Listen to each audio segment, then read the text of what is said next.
안녕하세요. 가슴으로 낳은 인연으로 인해 새로운 인생을 살고 있는 60대 남자입니다. 인생을 살아가다 보면 한 번쯤은 인생을 변화시킬 만큼의 큰 인연을 만나기 마련이죠.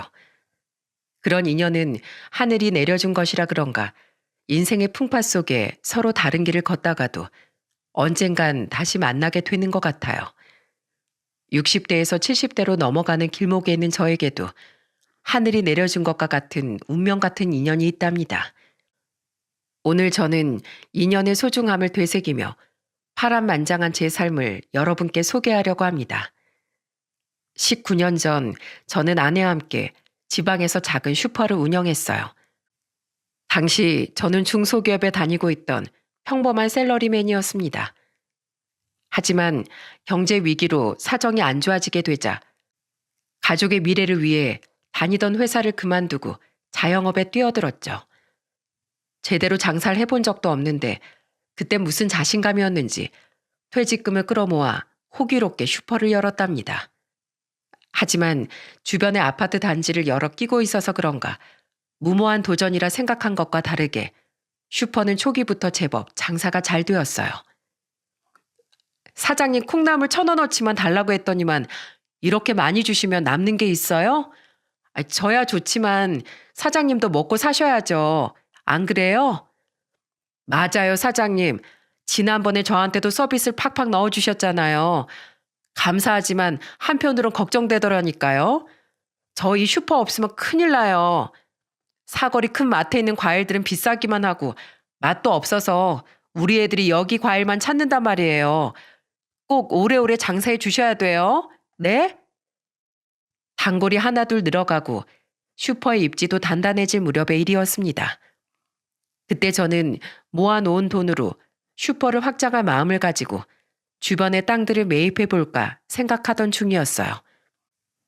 그날도 어김없이 아내와 함께 슈퍼를 어떻게 더 확장하는 것이 좋을까 이야기하고 있었는데 슈퍼 앞으로 한 노인과 아이가 리어카를 끌며 지나가고 있더군요. 저러다 떨어지는 게 아닐까 싶을 정도로 폐지가 한가득 담긴 리어카를 앞에 선 할아버지가 끌고 아이가 뒤에서 밀고 있었죠. 어? 할아버지가 여기까지 오시네. 아시는 분이신가 봐요. 사장님 모르셨구나. 저 할아버지 이 동네에서 유명하신 분이에요. 밤이고 낮이고 리어카를 끌고 동네를 돌아다니시면서 폐지를 주우시는 분이죠. 다리를 저시는 걸 봐선 몸도 안 좋으신 것 같은데 저기 저 뒤에 있는 꼬마랑 하루도 빠짐없이 다니세요. 듣기론 손주라고 들었는데 맨날 데리고 다니는 게 학교에도 아마 안 가는 것 같더라고요. 아유, 불쌍해라. 안쓰럽긴 한데 이 동네 사람들은 다 저 할아버지 싫어해요. 네? 싫어한다고요? 상가 사람들이야 박스 버리기 편하니까 그냥 두시는 것 같지만 우리 같은 엄마들은 저런 사람들이 여간 신경 쓰이는 게 아니거든요.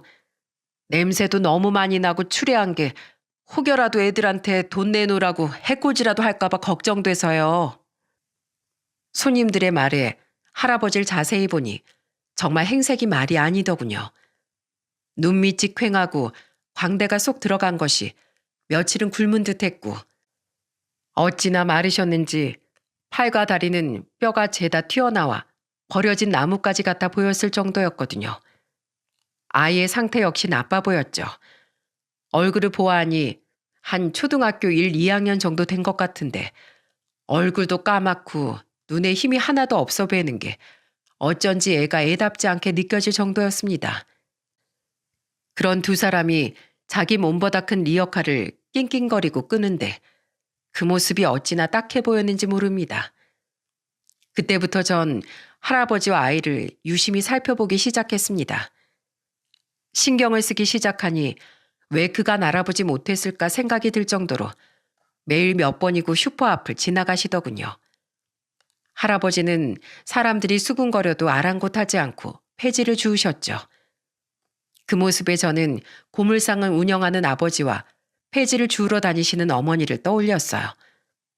특히 남들의 손가락질을 받으면서도 아이들은 공부시켜야 한다는 신념 아래 밤이고 낮이고 뼈가 부서져라 리어커를 끄시던 어머니가 생각났죠. 찢어지게 가난했던 그 시절이 떠올라 전 슈퍼를 지나가는 할아버지를 불러 세웠습니다. 그리고는 할아버지 두 손에 10,000원짜리 지폐 한 장과 빵 2개를 쥐어드렸죠. 할아버지, 잠시만요. 저기 별건 아닌데요. 이걸로 가다 식사라도 하세요. 아이고 사장님, 이러지 마십시오. 늙은인 그냥 폐지나 주우면 좋게. 제 부모님 갖다 드리는 거니 괴념치 마시고 받으세요. 할아버지도 그렇고 저 아이도 밥은 먹여야 하잖아요. 끼니 거르지 말고 꼭 식사하세요. 하루 종일 폐지를 주워봤자 수중에 떨어지는 돈이 얼마 되지 않는다는 걸 엄마를 통해 누구보다 잘 알고 있었기에 저는 매일같이 할아버지께 돈과 주전부를 챙겨드렸죠. 처음엔 극구 사양하시던 할아버지도 제가 끈질기게 부탁하니 결국에는 받아주시더군요. 아이고, 사장님이 이리 매일 챙겨주시니 어찌 감사를 표해야 할지 모르겠네요. 할아버지, 말 편하게 하세요. 그리고 앞으로 일이 없어도 더 자주 들려주세요. 제가 말벗 해드릴게요. 세상에 이리도 감사할 때가 날 이렇게까지 챙겨준 사람은 여태껏 없었어요. 이 마음을 어찌 보답합니까? 할아버지께서 절 많이 찾아주시는 게 보답이세요. 아들 또래 친구 하나 생겼다 생각하시고 언제든 찾아오세요. 할아버진 그때부터 저희 슈퍼에 자주 들러주셨습니다. 저 아내는 슈퍼 한편에서 커피와 빵을 대접하면서 할아버지의 말벗을 자처했죠. 할아버지를 따라 들어온 아이는 처음에는 어색한지 쭈뼛거리며 거리를 두더니 나중엔 언제 그랬냐는 듯 마음의 문을 열어주었죠. 그래, 이름이 뭐라고? 경수예요. 강경수. 9살이에요. 정말? 아줌마도 딱 너만한 또래 아들과 딸이 있어.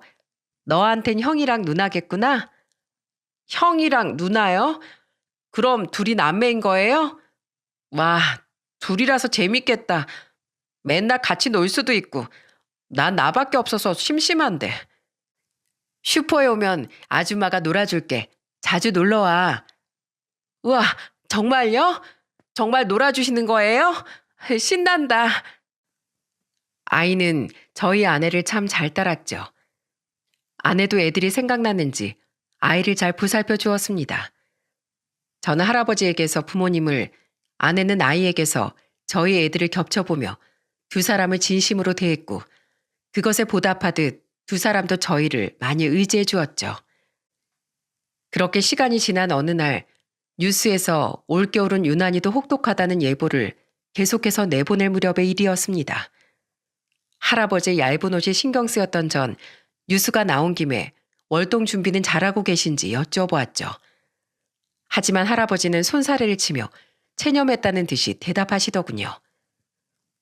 월동 준비는 무슨, 겨울이야 원래 추운 것이니 어쩔 수가 없지. 아니, 그래도 올겨울은 역대 최고의 한파라고 하던데 준비를 해놓으셔야죠. 뭐 준비할 것도 없어. 준비할 만한 집이 아니야. 준비할 만한 집이 아니라뇨. 그게 무슨 말씀이세요? 할아버지의 말을 의아하게 여긴 저와 아내는 이참에 할아버지 댁에 가보기로 했어요. 슈퍼에서 차로 30분을 달려 도착한 할아버지 댁은 충격적이었습니다. 외곽 중에서도 개발이 전혀 될 기미가 보이지 않는 산비탈에 중턱에 삐딱하게 세워져 있는 집은 경악 그 자체였죠. 할아버지 댁은 집이라기보단 움막에 더 가까웠습니다. 벽은 금이가 무너지기 일보 직전이었고 지붕의 슬레이트는 군데군데 떨어져 바람조차 막지 못할 정도였죠. 하지만 저희 부부가 더 경악했던 건 집안의 상황이었습니다. 천장은 온통 곰팡이에 뒤덮여 있었고 기둥이란 기둥은 죄다 썩어 새카맣게 변해 있었거든요. 그것뿐만이 아닙니다. 부엌에 들어간 아내는 요새 세상에도 아궁이가 있다며 수스라치게 놀라곤 이런 부뚜막 같은 곳에서 밥을 해드셨냐고 울먹거리더군요. 아내가 부엌에 놀랐다면 전 저대로 화장실에 놀랐습니다. 할아버지 댁 화장실이 우리 어린 시절에나 보던 그 더러운 푸세식 화장실이었거든요. 세상에, 여러분 믿어지세요? 시골에서조차 그런 화장실이 없어진 지 꽤 되었는데 아직도 그런 집이 있다니 믿을 수가 없었죠. 그런 다 무너져가는 집에서 할아버지와 경수는 살고 있었던 거예요. 저희가 비위생적인 환경에 경악하는 걸 아시는지 모르시는지 할아버진 그래도 손님이니 대접을 해야 한다며 방으로 안내해 주셨습니다. 방 안에 있는 것이라곤 얇은 이불 하나와 몇 가지의 옷, 그리고 몇 개의 액자밖에 없었고 그마저도 온통 곰팡이가 펴서 성한 게 하나 없어 보였어요. 하지만 딱 하나 액자만큼은 새 것처럼 깔끔했죠. 액자에는 젊은 시절의 할아버지로 보이는 사람과 자식들로 보이는 세 사람이 함께 찍혀 있더군요. 저는 그 사진을 보고 할아버지에게도 가족이 있었음을 직감할 수 있었습니다. 할아버지, 실례되는 질문이지만 자제분들은 안 계시나요? 저기 벽에 걸려있는 사진을 보니 장성하셨을 것 같은데 다들 어디 사세요? 자식들? 그래, 있었지. 아들 둘에 딸 하나, 무려 셋이나 있었다네. 근데 우리 첫째 아들은 15살 때 병으로 죽고 말았어. 큰아들이 죽고 남은 둘이라도 잘 키워보자고 해서 우리가 얼마나 정성을 쏟았는지 모르네. 또 병에라도 걸릴까 노심초사하며 키웠지. 그래도 둘째 아들은 결혼해서 경술 낳고 잘 사는가 싶었는데 그 둘째조차 연탄가스 중독으로 그만 세상을 떠나고 말았다네. 다행히 경수는 우리가 돌보고 있어서 참변을 피했다마는 아들 내웬 병원에서 시름시름 앓다 결국 죽고 말았어. 잘 살아보겠다고 아둥바둥 일만 하다가 죽다니 어찌나 서글픈지 내 몇 달을 술독에만 빠져 살았다네. 그 생각만 하면 아직도 눈물이 나. 내가 전생에 지은 죄가 많았던 모양이지. 그 말씀을 끝으로 할아버지는 말이 없으셨어요. 그저 주름투성이의 손으로 눈가를 어루만지며 새어나오는 눈물을 훔칠 뿐이었죠. 그 모습에 저도 그만 울컥하고 말았죠. 할아버지, 그럼 막내 따님은요? 살아 계세요? 딸은 살아있네만 결혼한 뒤로 한 번도 찾아오질 않았다네. 번듯한 집안의 남자랑 결혼해서 뛸 듯이 기뻤네만 그것도 다 처음뿐이었어. 사위가 날 어찌나 싫어하지 뭔가. 냄새 난다, 추하다. 장인인데도 사람 취급도 않고 손가락질만 해댔지. 딸은 그래도 아비라고 감사줄 줄 알았네만 다 내 착각이었지 뭔가. 사위 편을 들면서 일찌감치 직과 연을 끊어버렸다네. 이제 나의 그쪽 집안 사람이 다 됐어. 그럼 아내분은요? 폐렴으로 이미 오래전에 세상을 떠났지. 의사는 약을 잘 쓰면 낫는다고 병원으로 오라고 했지만 우리 형편에 약값은 무리인지라 그저 참기만 했어. 그렇게 시름시름 앓더니 결국 2달을 못 버티고 말았네. 나에게 시집 와서 고생이란 고생은 다 했는데 그렇게 허무하게 갈 줄은 몰랐어. 할아버지의 다사다난한 인생살 들으니 그간 얼마나 힘들게 살아오셨을지가 눈앞에 훤히 그려지더군요. 할아버진 그런 저를 보고는 괜찮다며 다 옛일이라며 애써 웃어 보이셨죠. 그리곤 자신은 다 늙었으니 이제 죽으면 그만이지만 남겨질 핏덩인 어찌하냐며 도리어 경수에 대한 걱정을 한가득 쏟아내셨습니다. 아내와 2 아들은 죽고 딸은 떠나고 남은 건 우리 경수뿐이야. 아이고 딱한 거. 내가 몸이라도 성해서 일이라도 제대로 하면 좋으련만 이 당뇨 합병증 때문에 일도 제대로 못하니 저 어린 것이 굶고만 있다네. 내가 이 나이까지 살아서 뭐 할까 싶다가도 저 가여운 목숨이 눈에 밟혀 갈 수가 없어. 애비도 죽고 애미도 죽은 데다 형제도 하나 없으니 세상에 믿을 사람은 나뿐인데 내가 없으면 저 녀석은 어찌 사노. 내가 그게 걱정돼서 처승에서도 눈을 못 감을 지경이라네. 그때부터 저희 부부는 할아버지와 경수를 살뜰히 보살피기 시작했습니다. 특히 아내는 경수의 영양 상태가 걱정되었는지 반찬들을 만들어 할아버지께 꽉꽉 채워놓았죠. 경수야, 아줌마가 반찬 가져왔으니까 많이 먹어. 우와, 멸치볶음에 소세지잖아. 아줌마 감사해요. 아줌마께서 해주시는 음식은 전부 다 맛있어요. 세상에서 제일 맛있어요. 그래, 그래. 우리 경수 많이 먹고 힘내서 학교 열심히 다니자. 싫어요. 저 학교 안 다닐래요. 경수야, 지난번부터 묻고 싶었는데 왜 학교는 안 가려고 하는 거야? 학교 가는 거 싫어? 누가 괴롭히는 거야? 그런 건 아닌데요. 그냥 할아버지랑 떨어지는 게 걱정돼서 싫어요. 할아버진 내가 없으면 안 된단 말이에요. 할아버지에게 가족은 저밖에 없는데 제가 떨어졌다가 혹시라도 잘못되면 어떡해요. 그 말에 아내는 경수가 돌아가신 부모님을 떠올렸다는 걸 눈치챘다고 해요. 자기가 떨어져 있다가 혹시라도 부모님처럼 변을 당할까 두려워했다는 거죠. 아내는 경수의 깊은 상처를 느꼈다고 하더군요. 경수야, 경수는 할아버지 사랑하지? 기쁘게 해드리고 싶지? 그럼요. 경수가 할아버지 기쁘게 해드리는 방법은 딱 하나야. 그건 바로 경수가 훌륭한 사람이 되는 건데, 경수가 할아버지를 도와 폐지를 줍는 것도 참 고마운 일이지만 할아버진 학교에서 경수가 열심히 공부해서 경수가 나중에 훌륭한 사람이 되는 게 더 기쁘실 거야. 그래요? 제가 훌륭한 사람이 되면 할아버지가 기뻐하실까요? 그럼 기뻐하다마다 어른들에겐 자식들이 훌륭한 사람이 되는 것만큼 큰 효도가 없단다. 그러니 우리 경수도 얼른 학교 가서 할아버지께 효도하렴. 아줌마가 내일 시장에서 책가방도 사주고 옷도 사줄 테니까 우리 같이 학교에 가는 거야. 알았지? 등교를 거부하던 경수는 아내의 오랜 설득 끝에 학교를 다시 다니기 시작했어요. 아내는 경수가 밥은 잘 먹고 있는지, 학교에는 잘 적응하고 있는지 항상 신경을 썼죠. 아내가 경수의 영양 상태와 교육에 신경 썼다면 저는 할아버지의 건강과 집안 상태에 신경을 썼습니다. 겨울이 오기 전에 그 허물어가는 집을 어떻게든 해야겠다고 싶었죠.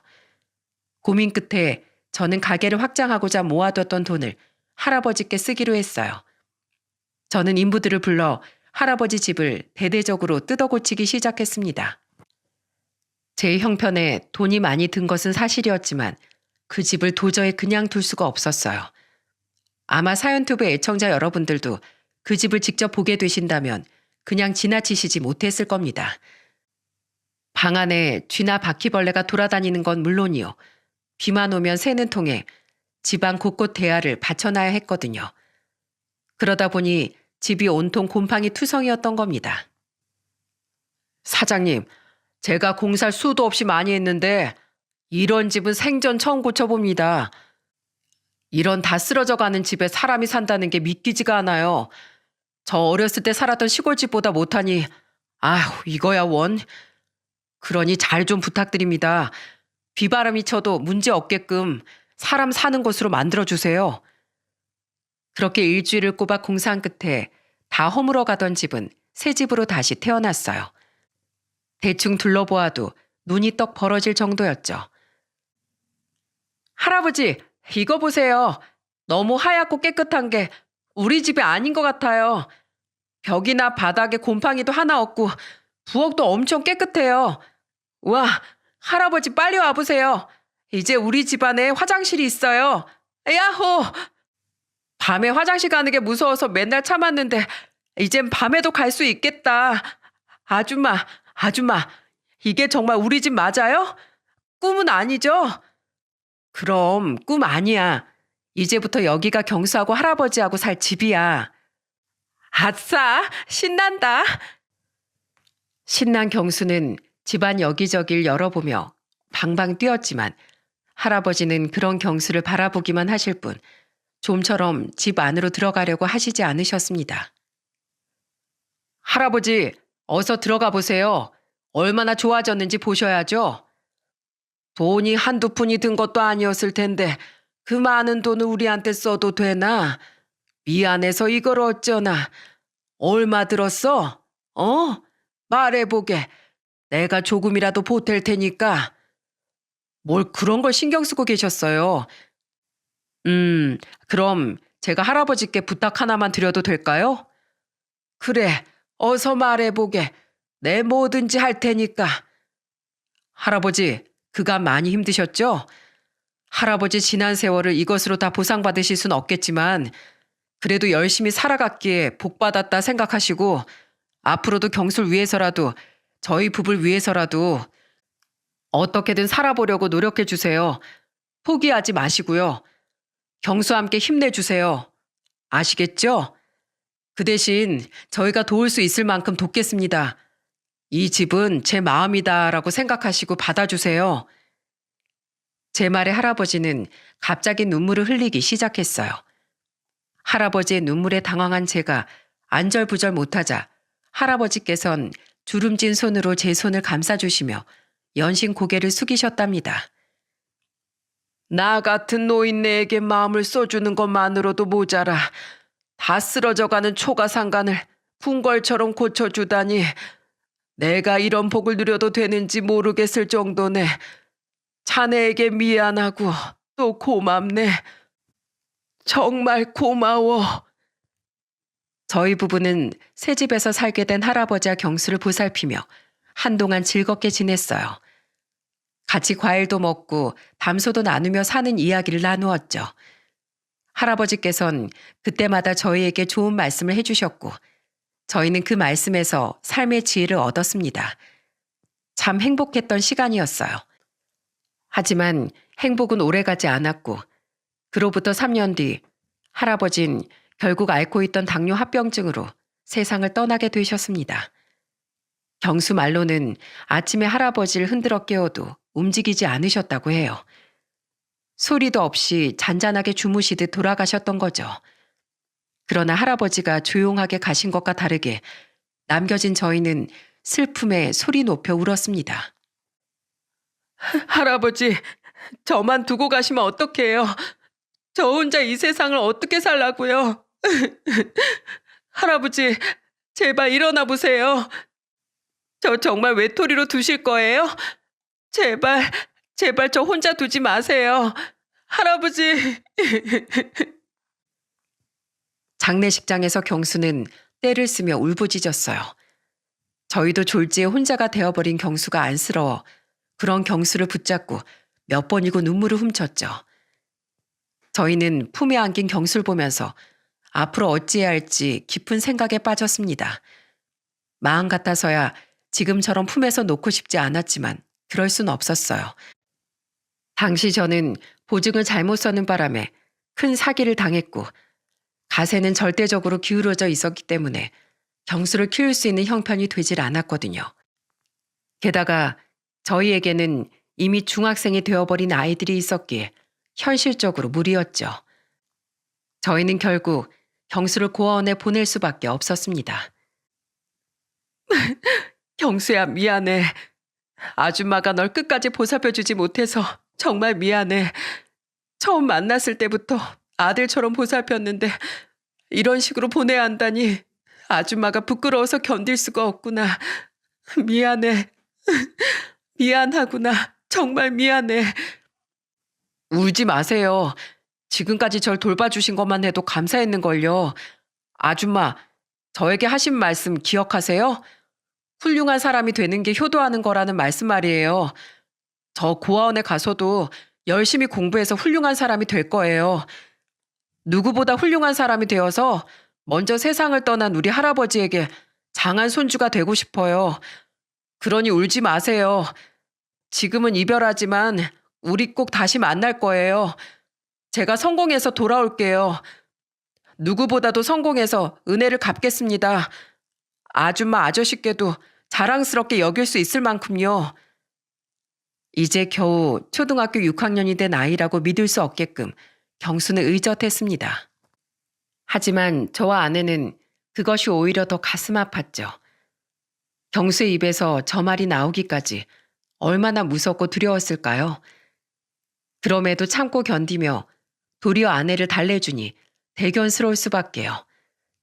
저희는 할아버지가 없는 그 집에서 미래를 기약하며 서로 부둥켜 안고 울고 또 울었습니다. 옷가채 몇 가지의 소지품을 챙겨 고아원에 가는 길에 아내는 경수에게 쪽지 하나를 건네주더군요. 경수야, 이건 아저씨 핸드폰 번호야. 혹시라도 무슨 일 있으면 이 번호로 꼭 전화해. 일이 없더라도 아줌마가 보고 싶으면 언제든지 연락하렴. 이 아줌마가 다 들어줄게. 네, 그럴게요. 꼭 연락할게요. 경순 그렇게 말하며 저희가 사라질 때까지 손을 흔들어 주었어요. 아내는 돌아오는 차 안에서 저 어린 것이 혼자 잘 살아갈 수 있겠냐며 끝까지 보살피지 못해 미안하다며 어찌나 울었는지 모릅니다. 마지막으로 본 경수의 얼굴이 아른거려 헤어지고 나서도 저는 계속 경수를 후원해 주었습니다. 약소했지만 경수 앞으로 돈도 붙이고 계절별로 옷가지들을 보내주었죠. 경수가 감사하다며 제 핸드폰으로 몇 번 연락하기도 했었죠. 특히 아내는 경수를 위해 편지 등을 고아원으로 보내기도 했습니다. 한동안은 그런 교류가 계속되었죠. 하지만 운명의 장난인 걸까요? 경수를 떠나보낸 때부터 저의 인생은 힘듦과 고난의 연속이었어요. 특히 아이들이 속을 많이 썩였죠. 아이들은 심하게 반항적이었습니다. 처음엔 저희도 사춘기 때문이겠거니 했지만 같은 반 아이들의 돈을 뺏거나 물건을 훔치는 등 그저 아이들의 일탈이라고 치부하기 어려운 일을 여러 번 버리고 말았죠. 아니, 아버님, 어머님, 도대체 자녀 교육을 어떻게 하신 겁니까? 애들이 저번에도 또 다른 아이들의 돈을 훔쳤어요. 이번이 몇 번째인 줄 아십니까? 이제 쟤네들도 곧 성인입니다. 학생이니까 용인되는 거지. 사회에서 저런 행동을 하면 잡혀 들어가요. 아버님이 누구보다 잘 아시지 않습니까? 안 그래요? 선생님, 정말 죄송합니다. 다 제가 부족한 탓입니다. 저 녀석들 졸업만 무사히 할 수 있도록 봐주세요. 앞으로 이런 일이 없게끔 할 테니까 부디 이번 한 번만 용서해 주세요. 다시 한번 부탁드립니다. 학교에 찾아가 용서해달라고 손이 발휘되도록 빈 적이 여러 번. 겨우 졸업한 아이들에게 졸업장도 땄으니 이젠 성인으로 잘 살아달라 부탁했지만 소용없더군요. 아이들이 혹여라도 사고라도 칠까 저희는 아이들을 혼내도 보고 달래도 봤지만 다 그때뿐이었어요. 아이들은 아내에게 자꾸만 돈을 요구했고 그때마다 저희는 동네가 떠나가라 다투어야만 했습니다. 주다 이제 더는 줄 돈도 없을 때 아이들이 좋은 투자처가 생겼으니 그걸로 새 삶을 시작하겠다며 아내의 적금 통장을 내달라고 하더군요. 적금 통장을 달라고? 너희 지금 그게 엄마한테 할 소리야? 도대체 왜 그래? 언제까지 속을 썩일 거야? 아니 엄마, 우리에게 통장을 주기만 하면 돈을 몇 배로 불려준다니깐? 지금까지 그렇게 가져간 돈이 얼만 줄 알아? 너흰 정말 왜 그래? 엄만 그냥 너희들이 직장에 들어가서 사람답게 살길 바랄 뿐인데 그게 그렇게 하기 어려운 거야? 내가 널 어떻게 키웠는데 어쩜 엄마한테 이럴 수가 있어? 엄마, 잔소리하려면 차라리 돈을 주고 나서 해. 뭐라고? 너 돈 그만 못해? 적금 통장 때문에 아이들과 몇 번을 언성을 높이며 싸웠는지 모릅니다. 특히 그간 아이들의 행보를 탐탁지 않게 여겼던 아내가 이 돈을 가져가면 엄마 아빠 다시는 못 보는 건 줄 알라며 으름장을 놓고 소리를 질렀지만 아이들은 막무가내였어요. 하지만 자식을 이기는 부모 없다고 결국 아내는 통장을 뺏기고 말았고 아이들은 통장만을 가져간 채 연락을 끊어버렸어요. 나중에 경찰에게서 연락이 오길 다단계가 주도적으로 계획한 억대 사기에 휘말리는 바람에 투자자 대부분이 돈을 잃었다고 하더군요. 뭐라고요? 다단계 사기요? 네, 지금 피해자가 한둘이 아닙니다. 자녀분들도 피해자이시죠? 하지만 다단계가 다 그렇듯 피해자가 곧 가해자이기도 하기에 저희도 뭘 어떻게 도와드릴 수는 없어요. 자녀분들 연락은 하시는 거죠? 아니요. 나가고 나선 전화 한 통 없어요. 연락이 없어진 지가 얼마나 되셨죠?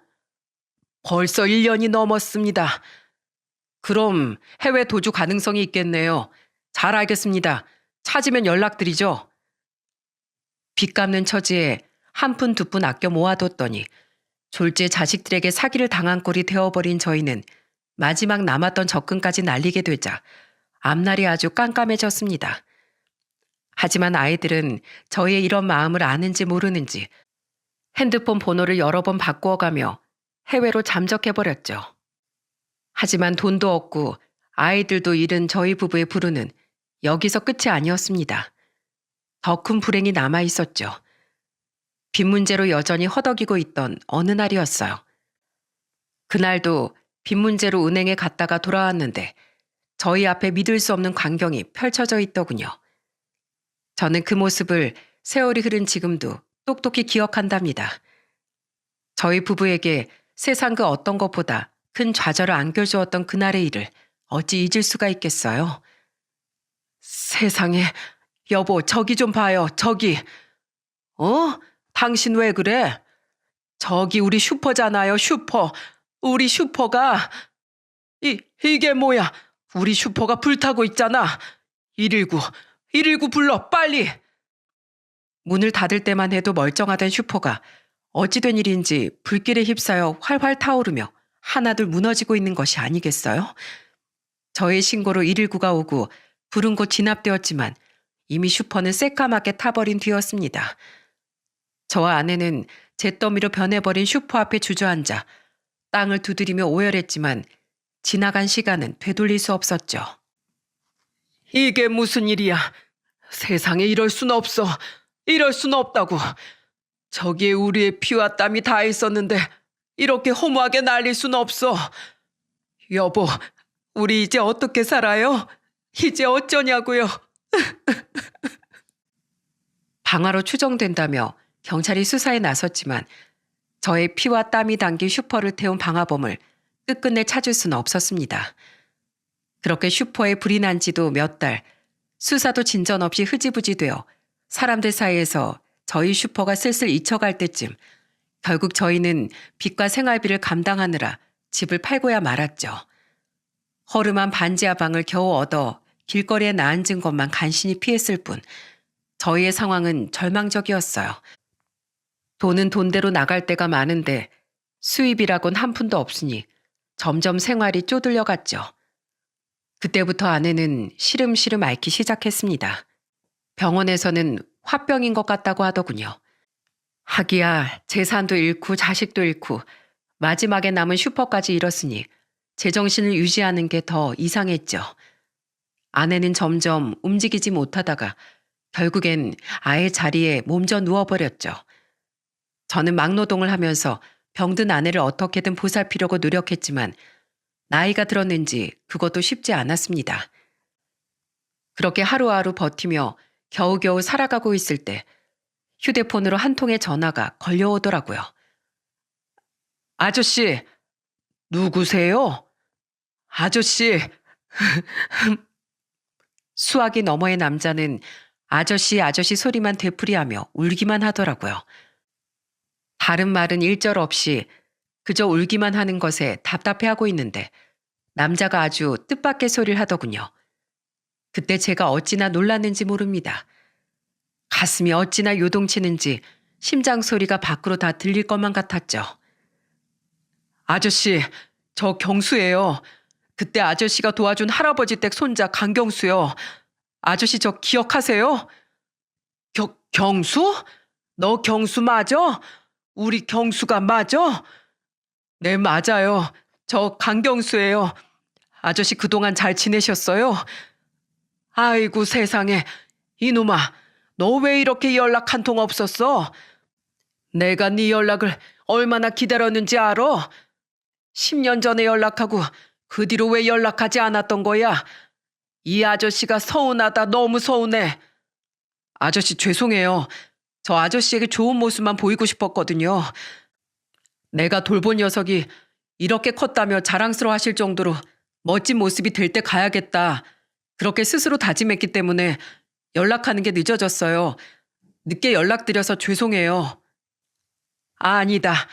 지금이라도 잊지 않고 연락해줘서 정말 고맙구나. 그래, 어디냐? 와서 밥이라도 한 끼 먹자꾸나. 아저씨가 네 얼굴 좀 보자. 어? 그럴게요. 지금 가겠습니다. 조금만 기다려보세요. 경수는 음료수니 과일이니 양손 가득 선물을 사서는 제가 보내준 주소를 따라 다음날 점심때 집에 방문했어요. 오랜만에 만난 경수는 얼굴도 남자다워지고 키도 많이 큰 게 세상 멋있어졌더군요. 그때 꼬맹이 경수가 이렇게나 잘 자라다니 정말 감격스러웠죠. 하지만 제가 경수의 얼굴과 어깨를 이리저리 만져보며 감회에 젖어 있을 때 경수는 변해버린 저의 모습을 보고 충격을 받은 것 같더군요. 아저씨, 왜 이런 곳에서 계세요? 집이랑 슈퍼는 어쩌고요? 그간 무슨 일이 있으셨어요? 아, 어쩌다 보니 그렇게 됐다. 이미 지나간 일이니 걱정 말고 표정 풀어라. 이젠 아저씨 괜찮다. 제가 멋쩍게 웃으며 말을 돌리려 해봐도 소용없었죠. 설명해 주세요. 어떻게 된 일인 거예요? 예? 별거 아니다. 그냥 내가 바보처럼 보증을 잘못 서서 빚을 졌을 뿐이야. 그 일로 집이 기울고 결국 널 끝까지 돕지 못하고 떠나보냈어. 그걸로 내가 벌을 받은 모양이다. 벌이라뇨. 그런 말씀 마세요. 그 누구보다 선하게 사셨는데 벌이라뇨.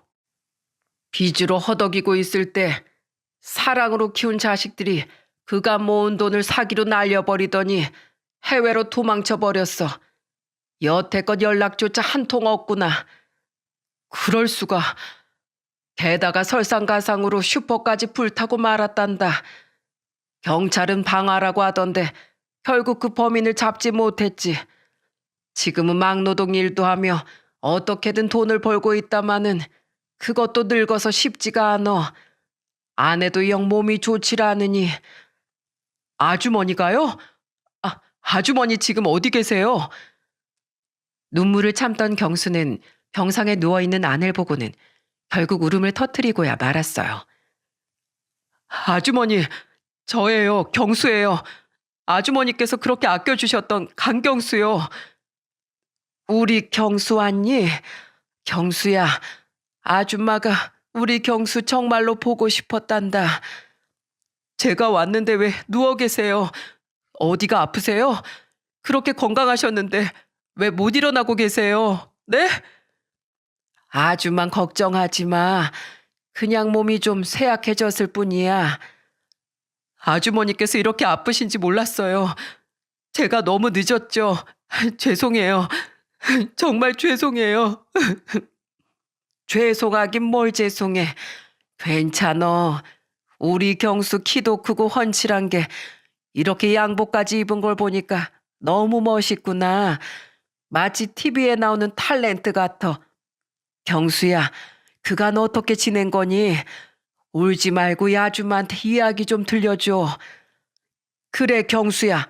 그리고 잊지만 말고 이리 와서 앉아봐라. 어찌 살았는지 듣고 싶구나. 그렇게 경수는 저희 곁에서 그간의 이야기를 들려주었습니다. 경수는 고아원에서 열심히 공부한 끝에 서울에 있는 상위권 대학에 진학했다고 하더군요. 학교를 좋은 성적으로 졸업하자 대기업에서 높은 연봉을 제안받았고 마침 좋은 기회라고 생각해 곧장 입사했다고 합니다. 그렇습니다. 그때의 약속을 잊지 않은 경수는 회사에서 첫 월급을 타자마자 저희에게 연락해 온 것이었어요. 우리 경수 서울에서 좋은 학교도 나오고 이름난 대기업에도 다니고 정말 기특하다 기특해. 아줌마 말이야. 우리 경수가 이렇게도 잘 자라주어서 너무나도 기뻐. 아줌마 말 듣고 끝까지 포기하지 않고 살아가줘서 정말 고맙구나. 널 그렇게 보내고 마음에 치울 수 없는 응어리가 졌었는데 이젠 죽어도 여한이 없어, 경수야. 헤어지고 나서 많이 힘들었지? 그래도 아줌마 믿고 열심히 살아줘서 고마워. 아주머니, 그런 말씀 마세요. 제가 더 고맙죠. 절 사람답게 만들어 주셨잖아요. 있잖아요. 사실 저 아주머니가 어릴 적에 사준 책가방이랑 옷 하나도 안 버렸어요. 저 고아원에 있을 때 보내주신 편지도 가지고 있어요. 전부 다 그대로 갖고 있어요. 그것뿐만이 아니에요. 아저씨가 절 위해 붙여주신 돈, 그것도 한 푼도 안 쓰고 그대로 갖고 있어요. 아니 왜? 경수 먹고 싶은 것도 먹고 사고 싶은 거 사라고 보내준 돈인데 쓰지 그랬어. 아저씨가 주신 돈을 제가 어떻게 써요? 전 그 돈을 도저히 쓸 수가 없더라고요. 그 돈을 쓰면 저에게 보내주신 마음이 신기루처럼 사라질 것 같았어요. 그래서 그냥 편지와 함께 차곡차곡 모아만 놨어요. 경수야. 고아원에서 매일 밤 편지랑 돈을 보면서 공부했어요. 만나러 가고도 싶고 전화도 걸고 싶었지만 꾹 참았어요. 언젠가 다시 만날 날을 기약하면서요. 공부 열심히 해서 훌륭한 어른이 되면 그때 떳떳하게 만나자고요.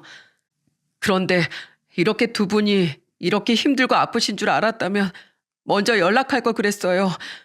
죄송해요. 제 고집에 너무 늦게 연락드린 것 같아요. 저희 앞에서 또다시 눈물을 터뜨리는 경수를 보며 저와 아내도 결국 울고 말았어요. 그때 어린 녀석이 저런 생각을 하며 살아왔다니 그 기특한 마음에 눈물이 나지 않을 수가 없었죠. 그래, 우리 경수 이제 다 컸으니 아저씨랑 술이나 한잔할까? 술은 자고로 어른한테 배워야 진짜인 거야. 네, 오늘 저에게 술을 제대로 찐하게 가르쳐 주세요. 좋아, 이 아저씨가 잘 가르쳐 주마. 경수야, 막걸린 먹을 줄 알아? 그날 저와 경수는 아내 옆에서 막걸리 마시면서 사는 이야기를 나누었죠. 저는 할아버지가 생전에 저희에게 그러했던 것처럼 경수에게도 좋은 이야기를 많이 해주었습니다. 할아버지에게서 저에게로, 저에게서 경수에게로 이어지는 삶의 지혜가 우리의 밤을 오래도록 밝혀주었죠. 경수를 만난 다음부터 저희 인생은 180도 달라지기 시작했어요. 저희 부부가 19년 전 경수를 도와줬던 것처럼 이번엔 경수가 저희를 도와준 거였죠. 먼저 경수는 아내를 지역에서 이름난 병원으로 데리고 갔습니다. 돈이 많이 드니 그러지 말라고 제가 한사코 말려도 아주머니 건강보다 중요한 건 없다며 듣질 않았어요. 약으로 버티던 아내는 병원에 집중치료를 받게 되니 눈에 띄게 좋아졌습니다. 처음엔 숟가락 하나 까딱 못했던 몸이 점점 움직일 수 있게 되었고 나중엔 조금이나마 걸을 수 있게 되었거든요. 아내가 병원에서 치료받는 동안 경수는 저를 부동산에 데리고 갔어요. 그리곤 봐둔 곳이 있다며 저에게 집 한 채를 보여주었죠. 평수는 넓지 않았지만 저와 아내가 살기엔 알맞은 집이었어요. 경수야, 그러지 마라. 아무리 지방이라지만 그래도 한두 푼도 아닌데 이러면 이 아저씨가 미안해서 고개를 들 수가 없어. 모처럼 높은 연봉을 받는데 저축을 좀 더 하지 그러니, 어? 아저씨, 저 어렸을 때 살았던 집 기억하세요? 쥐랑 벌레가 친구였을 정도로 다 쓰러져 가는 집이요. 어두워지면 화장실도 무서워서 못 가고 꾹 참아야 했던 그 집 말이에요. 그걸 아저씨가 다 고쳐주셨잖아요. 저희 할아버지 사람답게 살 수 있도록 만들어주셨잖아요. 이제 제가 그 은혜를 갚을 차례예요. 아저씨, 너무 그러지 말고 받아주세요. 네? 경수야, 우리가 이걸 받아도 되겠니? 그럼요. 당연하죠. 아저씨는 받을 자격이 충분하세요. 게다가 아주머니께서 건강하시려면 좋은 환경에 있으셔야 하잖아요. 다 아주머니를 위해서다 생각하고 받아주세요. 정말 고맙구나. 정말 고마워. 아유, 우리 아저씨 이렇게 눈물샘이 약해지셔서 어떡해요. 울지 마시고 어서 사인하세요. 제가 다 도와드릴게요. 그것뿐만이 아니에요. 경수는 집 근처에 그때 저희 슈퍼만큼의 규모는 아니지만 작은 규모의 슈퍼도 차려주었습니다. 크기는 작았지만 다시 한번 사장이 되었다는 생각에 저는 정말 뛸 듯이 기뻤어요. 과거로 다시 돌아가는 듯한 느낌에 몸까지 젊어지는 기분이 들 정도였죠. 경수야, 내가 다시 사장이 됐다는 게 믿기질 않는구나. 아저씨 재능을 썩히시면 안 되죠. 내가 잘할 수 있을까? 에이, 걱정 마세요. 아저씨만큼 장사에 재능이 있으신 분도 없어요. 아저씨, 지금은 제가 직장 때문에 멀리 떨어져 있지만 그래도 일 도우러 종종 내려올게요. 그때처럼 저에게 또 좋은 말씀 많이 해주세요. 네? 너무 오랜 시간 동안 장사를 안 해 감을 다시 찾을 수 있을까 걱정했던 우려와 다르게 두 번째 슈퍼 역시 장사가 잘 되었어요. 이런 불경기 속에서 감사하게도 동네 그 어느 가게보다 바쁘게 돌아가고 있죠. 아내 역시 몸 상태가 완전히 좋아져서는 이제 종종 슈퍼일을 도우러 나옵니다. 제가 나오지 말라고 해도 아내는 집에 있는 게 더 답답하다고 하더군요. 저는 슈퍼에서 이리저리 바쁘게 움직이는 아내를 볼 때마다 한창 때 아내가 생각나 주책맞게도 자꾸 눈물을 흘리고 한답니다.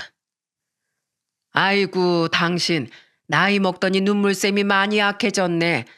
남자들도 갱년기 온다고 하더니만 남성 갱년기 뭐 그런 거야?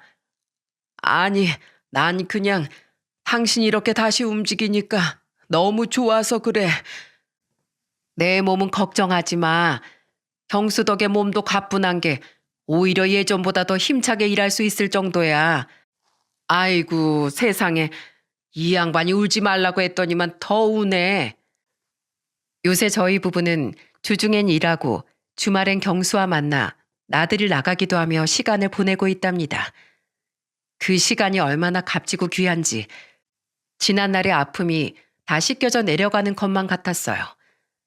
경수 덕에 저희가 제2의 인생을 살고 있는 셈이죠. 그런데 말이에요.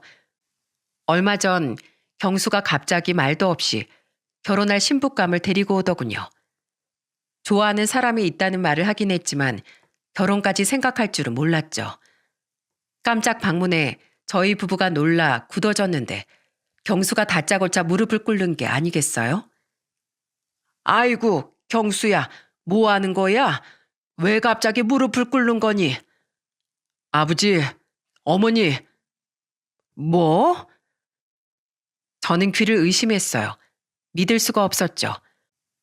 경수가 저희를 아저씨 아줌마가 아니라 아버지 어머니라고 불렀으니까요. 절 받아주시면 안 될까요? 이제부터 두 분을 아저씨 아줌마가 아니라 아버지 어머니처럼 모시고 싶어요. 사실 전 어릴 때부터 항상 그렇게 생각해 왔어요. 이분들이 정말 내 진짜 아버지 어머니면 좋겠다. 그럼 내가 평생을 효도하며 살 텐데 하고요. 처음 만났을 무렵부터 지금까지 두 분과 가족이 되는 것을 수백 번, 아니 수천 번도 더 상상했어요. 아이고, 경수야, 당연하지. 우리도 널 자식처럼 여기고 있어. 이 아줌마가 가슴으로 낳았다고 생각하며 널 돌받는 걸. 알아요. 피 한 방울 안 섞인 저에게 가족 같은 정을 베풀어 주신 걸 누구보다 잘 알죠. 그렇게 두 분을 언제까지고 남처럼 부를 수는 없어요. 저에게 가족은 이제 아저씨 아줌마뿐이에요. 절 받아주세요. 저를 아들로 받아주시고 저희의 결혼을 허락해 주세요. 혼주석에 앉으셔서 저희를 위해 화촉을 밝혀주세요. 제가 그 화촉을 평생의 진리 삼아 따라가겠습니다. 그래야지. 우리가 당연히 해줘야지. 넌 우리 아들이나 다름없다. 그래, 경수야. 우리가 네 화촉을 밝혀주마. 감사합니다. 아버지, 어머니. 제 절 받으세요. 아들이 큰 절 한번 올리겠습니다. 아버님, 어머님, 제 절도 함께 받으세요. 앞으로 며느리로서 경수 씨 못지않게 두 분을 열심히 모실게요. 경수는 저희에게 혼주석에 앉아달라고 부탁하더군요. 큰 절을 올리는 모습이 어찌나 남자답고 의젓해 보이던지 저와 아내는 며느리 될 사람을 눈앞에 두고 주책맞게 눈물을 보이고 말았죠. 이렇게 눈물샘이 약해져서야 경수 결혼식에서도 펑펑 우는 게 아닌가 걱정이 될 지경이었답니다. 결혼식 날짜는 겨울이 지나고 개나리가 필 때쯤으로 정했습니다. 한복이니 혼수니 물건을 고를 땐 그날이 올까 싶었는데 이제 그것도 몇 달 남지 않았네요. 만약 그날 제가 다른 사람들처럼 할아버지와 경수를 외면하였다면 제 미래는 어떻게 되었을까요? 제가 할아버지를 남들처럼 냄새난다, 더럽다 업신여기고 아내가 경수를 나몰라라 내팽개쳤다면 우린 우리에게 찾아온 기적을 그냥 지나쳤을지도 모릅니다. 하지만 저와 아내가 할아버지와 경수를 사랑으로 보듬고 도와주었기에 우리는 서로에게 기적을 일으키는 소중한 인연으로 남을 수 있었죠. 그러니 여러분들도 주변에 있는 누군가를 사랑으로 돌봐주세요. 그 인연이 기적을 일으키고 여러분에게 가족의 사랑이란 것이 무엇인지 깨닫게 해줄지도 모릅니다.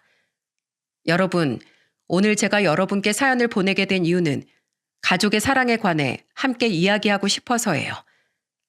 저는 삶의 풍파들을 겪으면서 돌발 상황과 시련 속에서도 가족과의 연결고리가 있다면 그 어떤 어려움도 극복해낼 수 있다는 걸 깨달았답니다. 그것이 비록 피 한 방울 섞이지 않은 가슴으로 낳은 자식이라 하여도 말이죠.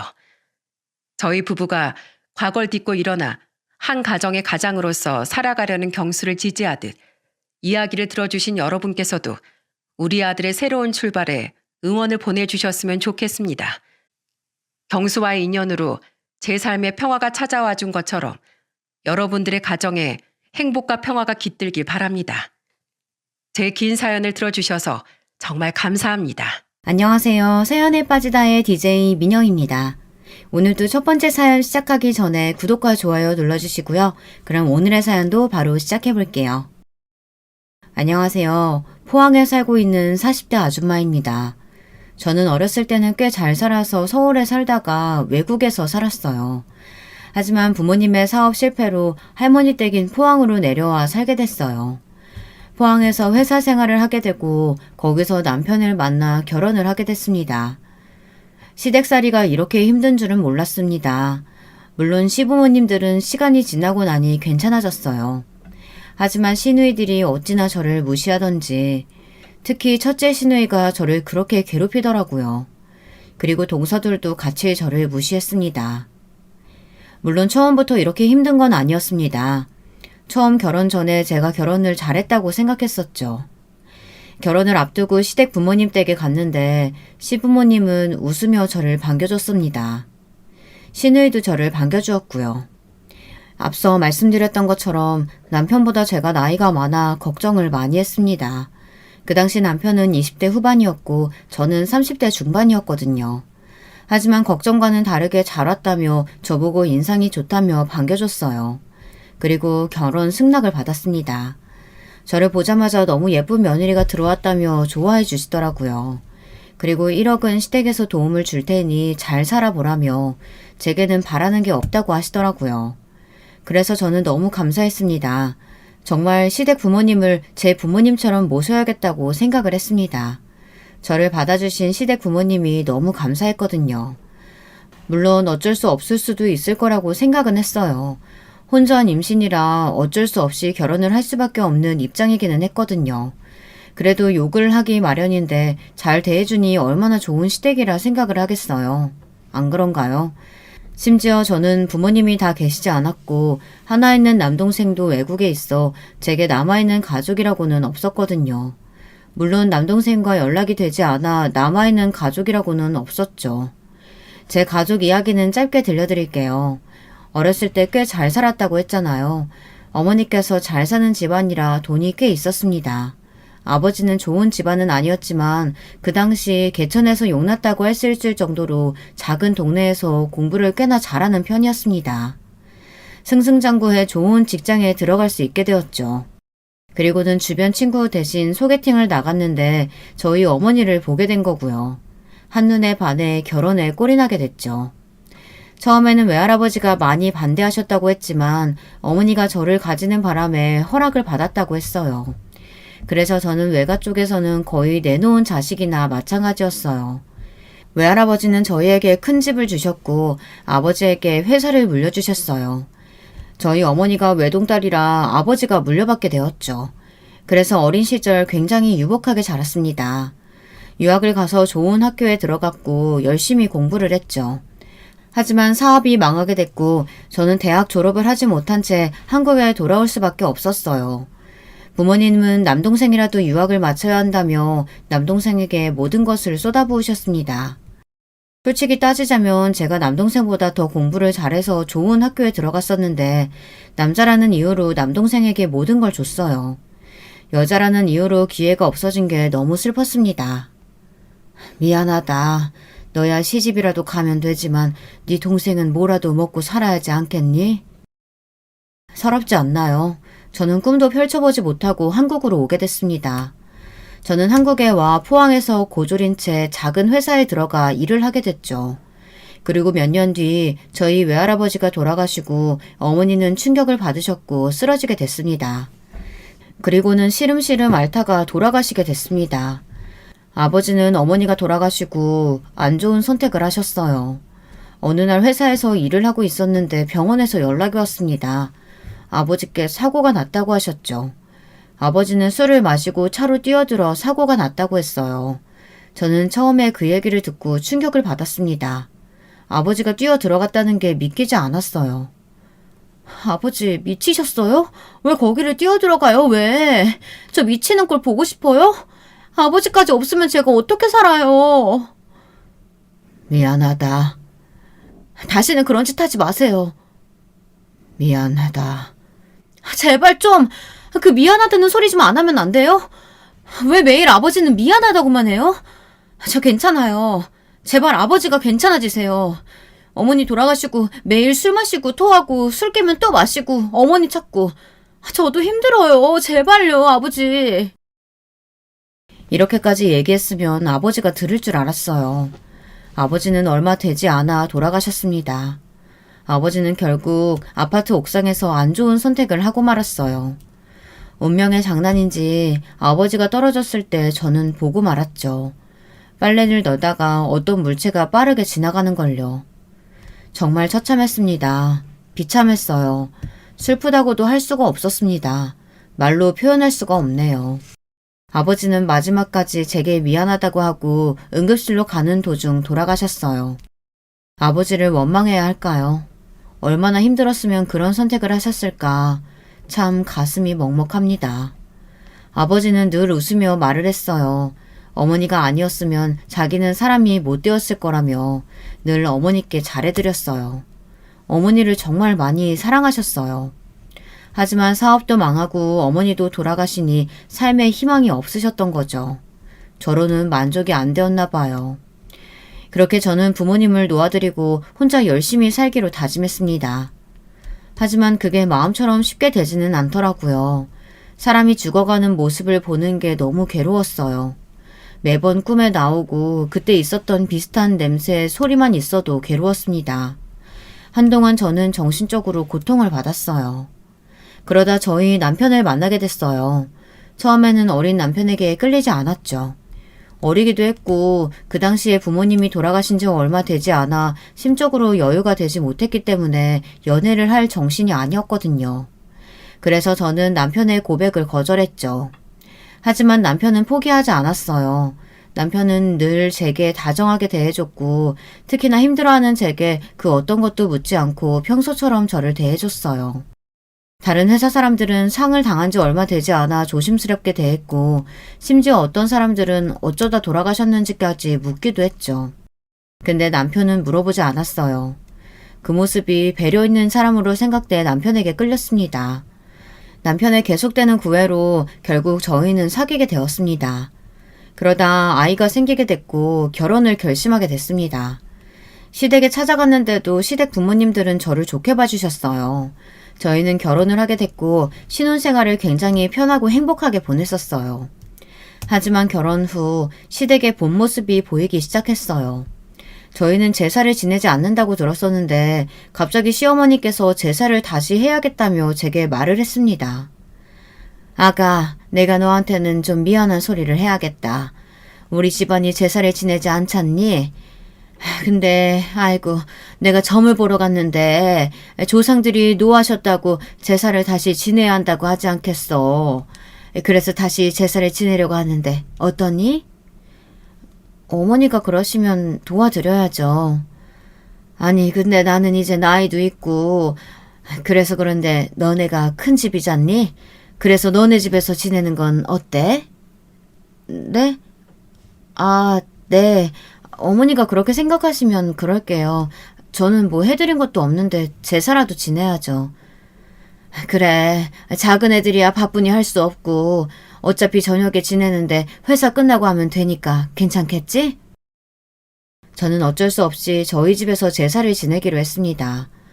처음엔 시부모님께 해드린 게 없어서 이거라도 열심히 해보자 생각해 하겠다고 했는데 괜히 고부 갈등이 차례와 제사가 있는 게 아니었어요. 동서들은 서울에 있으니 제사를 지내지 않아 저 혼자 다 해야 했습니다.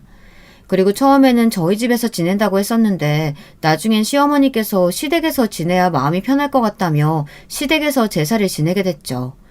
남편은 도와준다 말만 하고 시아버지와 술만 마시고 시누이들은 당연하게도 도와줄 생각을 하지 않았어요. 남편들은 연애 후와 결혼 후가 왜 이렇게 다를까요? 앉아있는 꼴이 그렇게 얄미울 수가 없더라고요. 그리고 저희 집 제사를 지내는 것도 아닌데 왜 남편은 가만히 있고 제가 일을 해야 하는지 이해가 가지 않았습니다.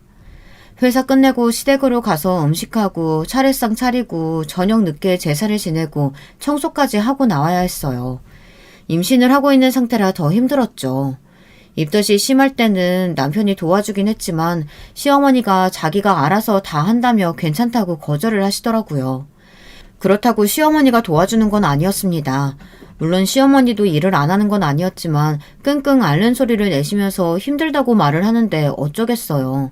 쉬라고 해야죠. 이상하게도 제가 몸이 정말 좋지 못할 때는 시어머니가 다 알아서 하고 시누이들도 도와주던데 제가 몸이 좀만 괜찮아도 힘들다며 알아 누우셨고 시누이들도 일하고 와서 힘들다며 쉬었어요. 하지만 제사보다 더 참을 수 없었던 건 제게 눈치를 주는 거였어요. 명절날 동서가 시부모님께 용돈을 많이 줬나 봐요. 저희 부부도 드리기는 했지만 작은 회사에서 얼마나 받겠어요. 동선에는 다들 대기업에 다니고 있어 저희보다 벌이가 넉넉해서 더 많이 드릴 수밖에 없었죠. 근데 시아버지가 시어머니께 저에 대한 이야기를 하더라고요. 며느리에게 아무것도 필요 없다고는 했지만 며느리라고 다 똑같은 건 아니지. 다 그렇게 얘기해도 이것저것 다 알아서들 하던데 큰 며느리가 돼서는 필요 없다고 하니 정말 달랑 몸 하나만 와가지고는. 아휴, 어찌 큰 며느리가 작은 며느리들보다 못할꼬. 시아버지는 제게 직접 말을 하지는 않았지만 저에게 들으라는 식으로 말을 했어요. 시어머니도 거기서 한마디를 하더라고요.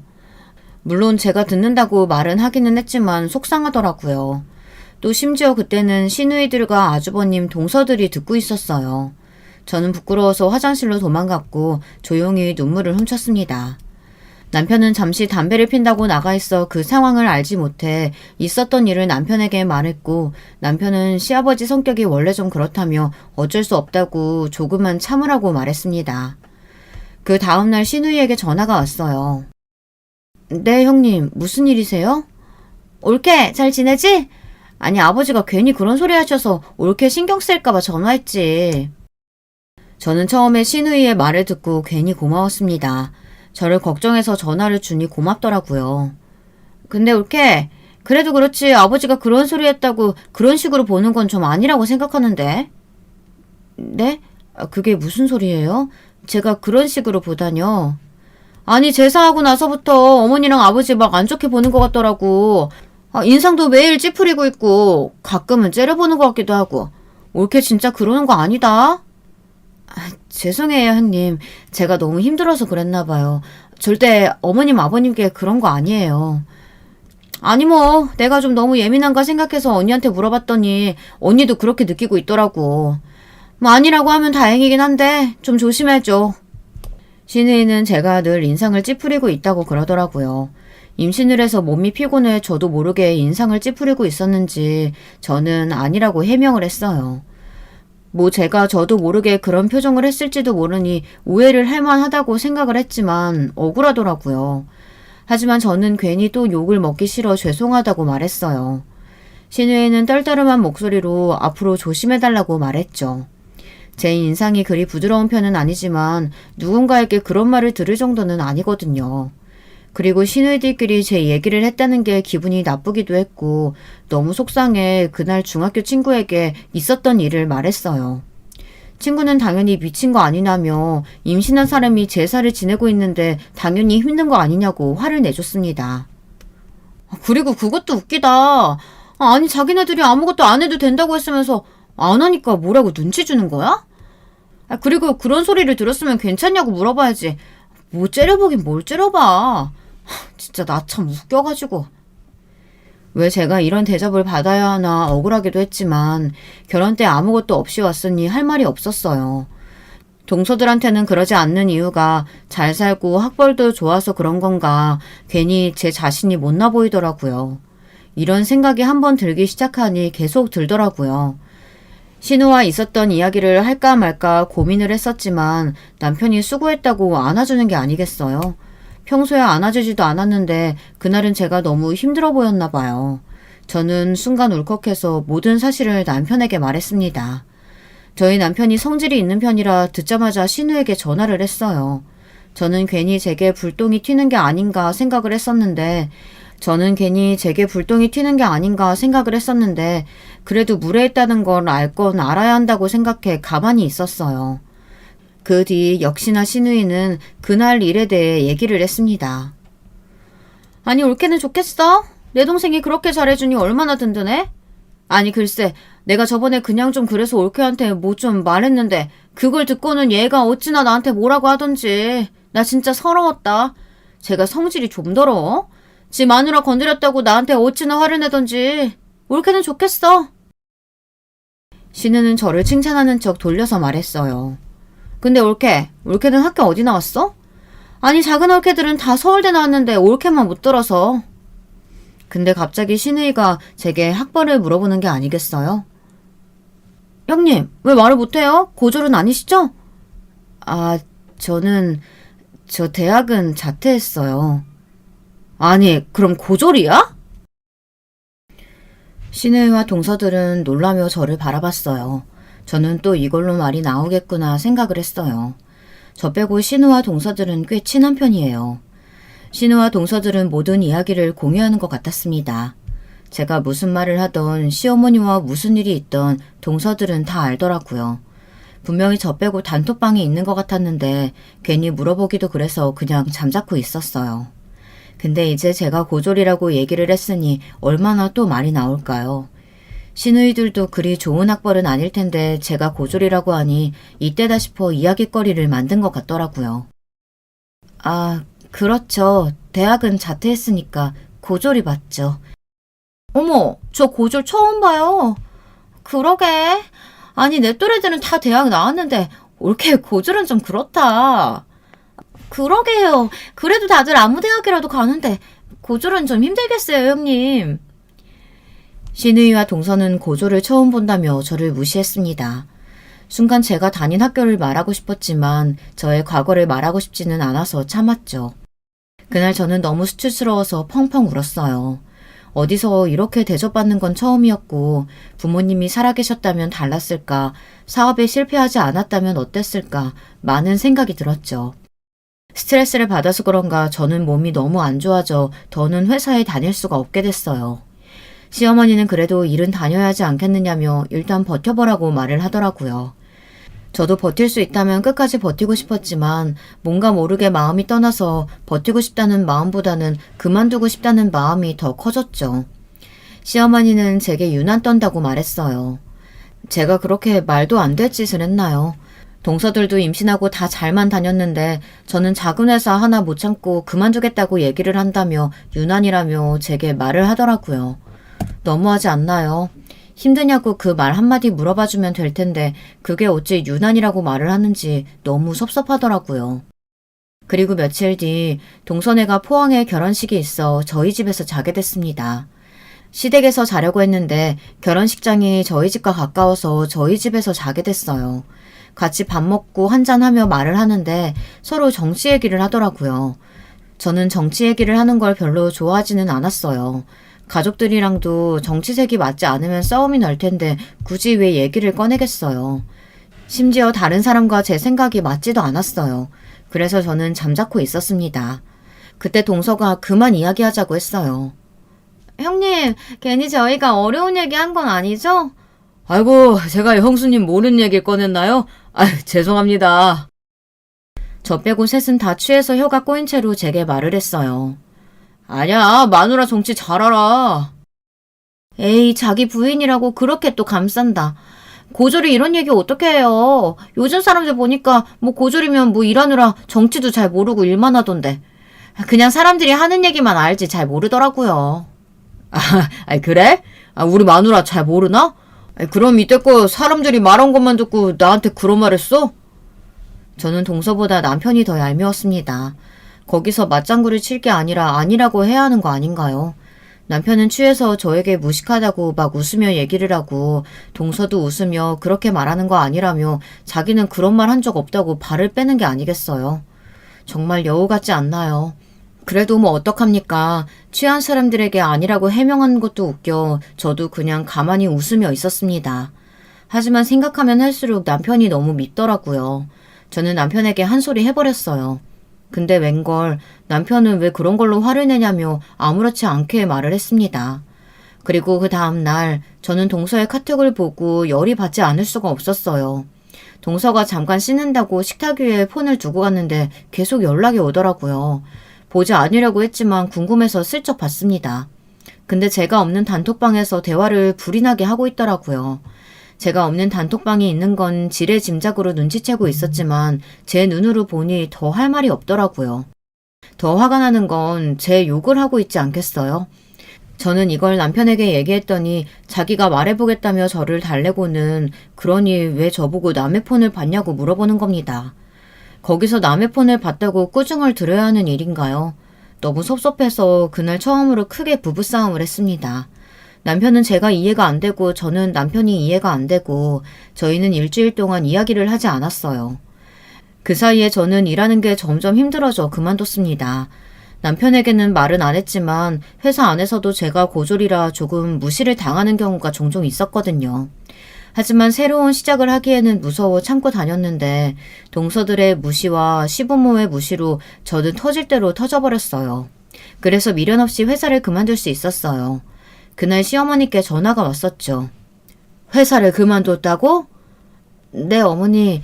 곧 출산도 하고 이제는 제가 하고 싶었던 일을 해보려고요. 아니, 애들 뒷바라지하고 남편 뒷바라지해도 부족한데 하고 싶은 일을 한다고 일을 때려치우니? 시어머니는 저에게 소리쳤고 저는 묵묵히 시어머니의 잔소리를 들을 수밖에 없었어요. 저는 예전부터 제 회사를 가는 게 목표였는데 뭐라도 제 힘으로 할 수 있는 일이 있었으면 좋겠다고 생각했거든요. 뭐가 좋을까 생각을 하다가 요식업 쪽으로 일을 하고 싶어 작은 식당을 열게 됐어요. 출산을 하고 몸이 좀 괜찮아지고 나서 바로 저는 식당을 차렸죠. 목표는 크게 사업을 열어서 밀키트를 만들어 판매하는 것이 제 목표였어요. 근데 웬걸 승승장구해서 제 사업이 크게 성공을 하고 말았죠. 밀키트까지는 판매하지 못했어요. 하지만 맛집으로 소문이 나서 더 크게 성장하게 됐습니다. 성공을 하니 시어머니도 저에 대한 태도가 달라졌어요. 물론 여전한 건 시누이와 동서들이긴 했지만요. 왜 이렇게 저를 못 잡아먹어서 안달일까요? 근데 정말 어처구니가 없는 사건이 일어나고 말았어요. 첫째 시누이가 이혼을 당하고 만 것입니다. 첫째 시누이가 늘 집안일도 안 해 매일 잔소리만 해 아주버님을 힘들게 하고 있다는 건 알고 있었지만 이혼을 할 정도는 아니라고 생각했거든요. 근데 훨씬 더 심했나 봅니다. 아주버님은 참지 못하고 이혼을 선언했고 결국 시누이는 이혼을 당하고 말았죠. 듣고 걱정보다는 통쾌했습니다. 성격이 그 모양이니 이혼을 당했을 거라 당연히 생각했고 이혼 당한 걸 창피하게 생각한다면 저를 무시하지도 못할 거라고 생각했어요. 하지만 역시 이상한 사람은 자기가 뭐가 문제인지 모르나 봅니다. 시누이는 여전히 저를 무시하고 잔소리를 했어요. 아니, 더 심해졌습니다. 이혼을 당하고 신우이는 시댁에서 지냈죠. 그리고 무슨 바람이 들었는지 갑자기 회사를 그만두고 쇼핑몰을 차리겠다고 막 사업을 시작하더라고요. 하지만 이내 곧 안 된다고 생각했는지 그만뒀죠. 시부모님은 그런 신우가 답답했는지 나가 살라며 소리쳤고 집에서 쫓겨나게 생겼었죠. 그러자 신우이는 저희 집에서 잠깐 지내겠다고 하지 않겠어요? 잠깐만 내가 지낼게. 지금이야 할 일이 없고 엄마도 아빠도 나를 이렇게 한심하게 보지만 나 곧 성공해서 나갈 거야. 무슨 말도 안 되는 소리라는 거야. 누나가 왜 우리 집에서 지내? 안 돼. 다행히 남편이 안 된다고 말해주더라고요. 하지만 시어머니가 제게 부탁을 하더라고요. 그래, 요즘 장사는 잘 되고 있고? 네, 어머니, 무슨 일이세요? 아니, 다른 게 아니고, 우리 정이가 좀 애가 자존심이 세서 어디 가서 일을 잘 못해. 야, 근데 여기서 계속 지내면 우리가 다 해주니 일은 안 할 것 같고, 잠깐이라도 니네 집이라도 지내면 안 되나 싶어서. 안 그래도 형님이 저희한테 부탁을 했는데 남편이 거절을 해서요. 저는 남편이 거절을 안 했다면 저희 집에 살 거라는 생각만 해도 끔찍했습니다. 분명히 같이 살면 모든 일들을 동서들에게도 이야기할 거고 제 얘기를 안주거리가 되고 말 거니까요. 아니면 혹시 니네 가게에 사람은 안 필요하니? 가게라도 좀 일을 하게 하면 안 될까? 알겠어요. 우선 형님하고 잘 얘기해 볼게요. 신우는 시어머니의 부탁으로 저희 가게에서 일을 하게 됐습니다. 안 할 줄 알았는데 자기도 일을 안 하니 눈치가 보였나 봐요. 바로 하겠다고 했죠. 하지만 신우는 역시 일머리가 없었어요. 서빙도 요리도 응대도 뭐 하나 제대로 할 줄 아는 게 없었죠. 하지만 시어머니의 부탁이니 그냥 자를 수도 없었어요. 그래도 신우이는 조금씩 적응을 해나갔습니다. 하지만 제 버릇해 못 준다고 신우의 성격은 여전했어요. 회식날 신우는 직원들에게 무례하게 대했죠. 아니 근데 다들 학교는 어디 나왔어? 포항이면 다 알 텐데. 신우의 속셈은 뻔했어요. 제 학벌을 이야기하고 싶어서 그런 이야기를 꺼낸 거였죠. 직원들은 서로 자기가 나온 학교 이야기를 했답니다. 근데 왜 대학은 얘기 안 할까? 왜? 다들 그럼 고등학교까지만 졸업하고 못 나왔어? 제가 있는 직원들은 거의 고졸이었어요. 저처럼 사정이 있어서 대학을 못 나온 사람이거나 생계 때문에 어쩔 수 없이 어렸을 때부터 일하는 사람이 많았죠. 사장이 고졸이라 어쩔 수가 없나? 얘가 또 고졸이라고 대졸 사람 쓰기는 그랬나 봐요. 어머, 난 이렇게 고졸인 사람이 많이 있는 것도 처음 보네. 내가 제일 높은 학력이야. 그래요. 신우가 제일 높은 학력이 되었죠. 그럼 뭐합니까? 일머리는 제일 없는데. 회사를 다녔어도 분명 신우는 욕을 많이 먹었을 거라고 생각이 들 정도로 일머리가 없었어요. 그냥 딱 보면 일을 어떻게 하는지 알잖아요. 아, 그래요? 대졸은 뭐 학력만 좋은가? 일 배우는 건 다른가 보죠? 뭐? 그게 무슨 말이에요? 아니, 그렇게 대졸대졸 거리는데 뭐 자랑하고 싶은가 본데 일은 잘 못하니까. 나 참 어이가 없어서. 아니, 제가 이런 일은 처음이고 그러니까 그러는 거죠. 틀린 말은 아니었어요. 회사 일과 장사는 다르니까요. 하지만 일 처리를 어떻게 하느냐는 보이니 제가 일머리가 없다고 했죠. 주방에서 일하는 직원들은 회사 일도 해본 사람들이라 더 잘 알았던 거고 참지 못하고 저 대신 말을 해준 거였죠. 속이 다 시원했습니다. 그리고 시아버지 생신 때 저는 용돈을 두둑히 드릴 수 있게 됐죠. 시부모님은 고맙다며 그 전과 다르게 앉아서 과일이라도 먹으라고 했어요. 신우이 애들에게 모든 것을 다 시켰죠. 저는 눈치가 보여 돕긴 도왔습니다. 그리고 작은 방에 들어가 TV를 보고 쉬고 있는데 동서가 들어오는 거예요. 그리고는 신우도 들어와 같이 쉬었습니다. 그때 동서가 저희 직원 이야기를 꺼내는 게 아니겠어요? 형님은 직원들 학력은 다 안 보시는 거예요? 아니 얘기 들었는데 학력은 안 보는 것 같다고 말씀드려서 좀 신기하더라고요. 장사하는 사람들은 다 그런가? 신우가 또 동서에게 얘기를 한 거죠. 저를 무시하는 건 참을 수 있겠는데 직원들까지 무시하니 참을 수가 없더라고요. 동서, 학력도 물론 중요하지만 사람 됨됨이가 가장 중요하지 않겠어? 그리고 나 봐봐. 나 고졸인데도 성공해서 살고 있잖아. 그리고 대졸도 거기서 거기인 사람 많고 가고 싶어도 어쩔 수 없이 못 간 사람도 있어. 아니 뭐 저도 알고 있죠. 제가 뭐 뭐라고 한 것도 아닌데 왜 화를 내세요? 동서는 제가 이렇게 말한 건 처음이라 당황하는 눈치였습니다. 그 이후로는 아무 말도 못하더라고요. 어느 날 한 직원이 제게 물었어요. 사장님은 어떻게 이렇게 장사를 잘하세요? 어릴 때부터 장사를 좀 하셨어요? 아니, 그냥 부모님이 사업을 좀 하셨어. 음식관에서 좀 크게 하셨는데 그걸 보고 자라서 그런가. 어떻게 장사를 해야 하는지 보이더라고. 아, 그래요? 그럼 근데 사장님 잘 사셨으면 대학에 가실 수 있는 거 아니었어요? 사장님 꽤 똑똑하신 것 같았는데. 사장님 그거 아세요? 사장님한테서는 뭔가 모르는 기품과 뭐라고 해야 되지? 모르겠어요. 뭔가 우아하면서 사람이 똑똑해 보여요. 그래? 나는 딱히 그런 모습 보여준 적이 없는데. 그래도 그런 말 들으니 기분은 좋네. 뭐 내가 대학을 못 나와서 그렇지 좋은 곳에 가기는 했지. 사업만 망하지 않았으면 졸업도 했을 거고. 그래서 말씀 안 해주실 거예요? 하버드. 직원은 놀랐습니다. 놀랄만도 하죠. 저는 하버드에 다니다 자퇴를 했습니다. 그래서 동서들이 서울대 나왔다 했을 때도 그리 크게 놀라지 않았죠. 그리고 제가 좋은 학교를 가기는 했지만 산전수전 다 겪으며 주변에 있는 사람들을 보니 학력이 중요해도 사람 인성이 가장 중요하다고 생각을 해왔기 때문에 고졸이라 무시를 당해도 제 과거는 말하지 않았던 거예요. 그 주변에서 듣고 있었던 직원들은 다 놀라했어요. 하버드생은 처음 본다며 왜 그때 말하지 않았느냐고 답답해 하더라고요. 저는 그냥 별로 말하고 싶지 않다며 조용히 넘어가자고 말했죠. 제가 하버드를 다녔다는 사실은 남편도 모르니까요. 시간이 지나고 제게는 또 한 번의 축복이 찾아왔어요. 아이를 갖게 되었죠. 하지만 이번에는 달랐어요. 장사도 잘 되고 분점도 하나 내고 아주 승승장구하고 있었죠. 그래서 그런가 시어머니는 임신도 했는데 너무 무리하지 말라고 쉬라고 말을 했죠. 그래도 어떻게 제가 쉽니까? 조금은 너무하다는 생각이 들기는 했지만 처음에 아무것도 없는 저를 받아준 건 잊지 못하니 저도 도왔습니다.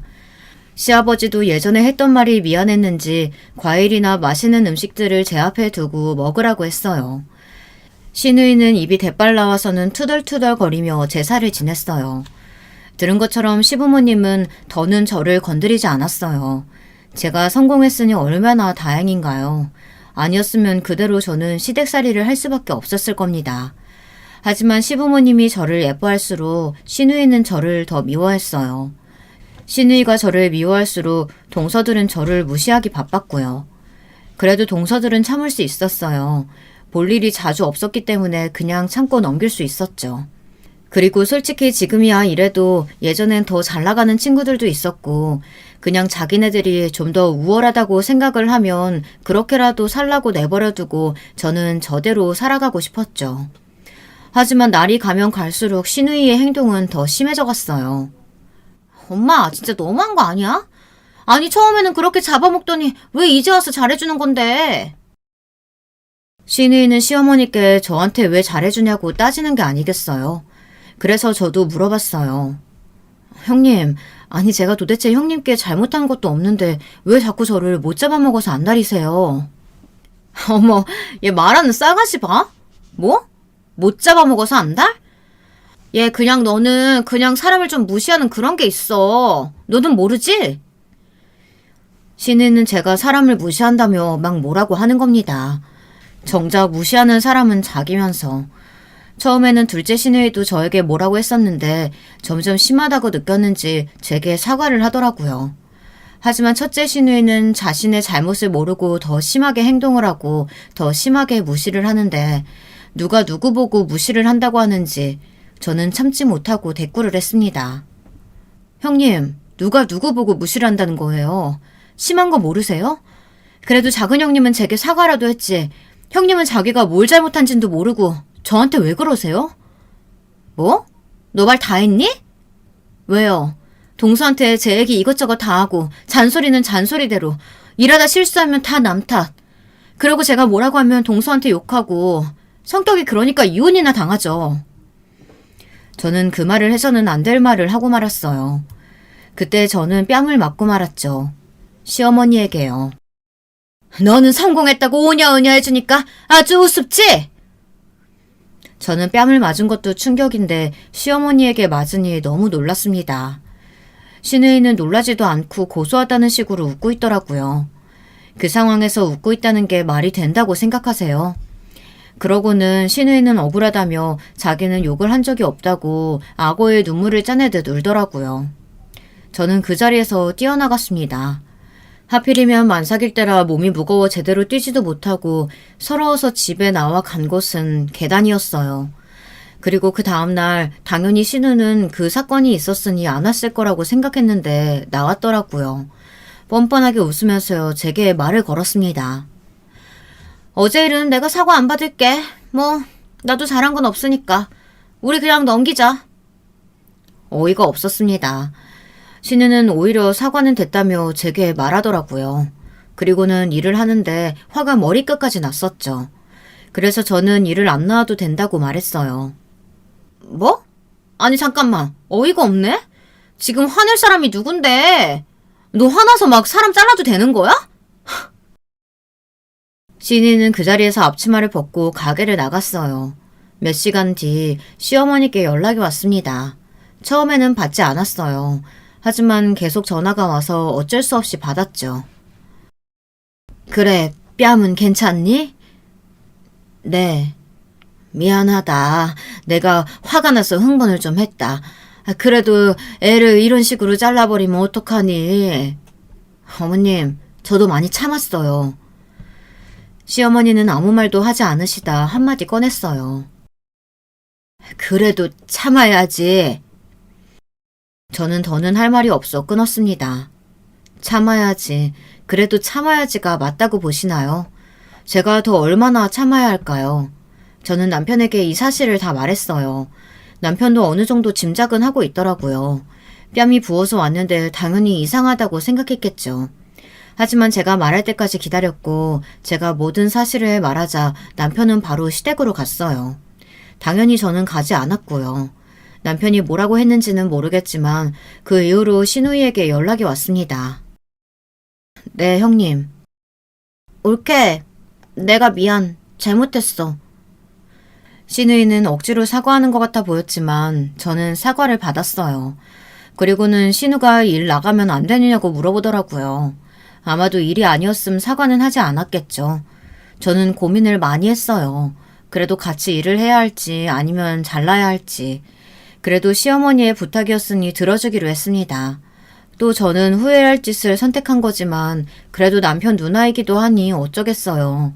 다 덮고 가는 거라 생각하고 같이 일을 하기 시작했어요.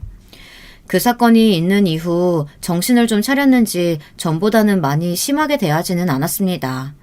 시간이 지나고 저는 출산을 하게 됐고 잠깐 일을 쉬게 됐죠. 신은 중간중간 가게를 찾아갔는데 다들 신우 욕을 하기 바빴어요. 신우가 마음대로 일하고 자기가 사장인 것처럼 행동을 한다고 했어요. 그리고 직원들에게 막말을 한다고 했어요. 그 말을 들으니 더는 신우와 함께 일을 할 수 없겠다는 생각이 들었죠. 저는 바로 시어머니에게 전화를 했어요. 어머니, 제가 형님 행동 때문에 많이 참는다는 거 알고 계시죠? 얘가 또 그 얘기는 왜 꺼내는 거니? 좀 참으라고 했잖니? 저는 시어머니께 그간 있었던 일과 직원들에게 하는 행동들을 하나하나 다 말했어요. 시어머니도 이건 아니라고 생각했는지 말을 하지 못했어요. 이제 더는 참아주기 힘들 것 같아요. 처음부터 직원들이 같이 일하기 힘들다고 얘기했는데도 어머니 부탁으로 형님 일할 수 있는 거였는데 아직까지도 그러는 거 보면 앞으로도 쭉 이렇게 지낼 것 같다는 생각이 드네요. 그래서 형님한테 먼저 말하기 전에 어머님께 연락드리는 거예요. 이제는 참기 힘들 것 같아서요. 결국 신우이는 잘리게 됐고 시어머니도 더는 말씀이 없으셨죠. 덕분에 직원들도 활기가 넘쳐 일도 더 열심히 하게 됐습니다.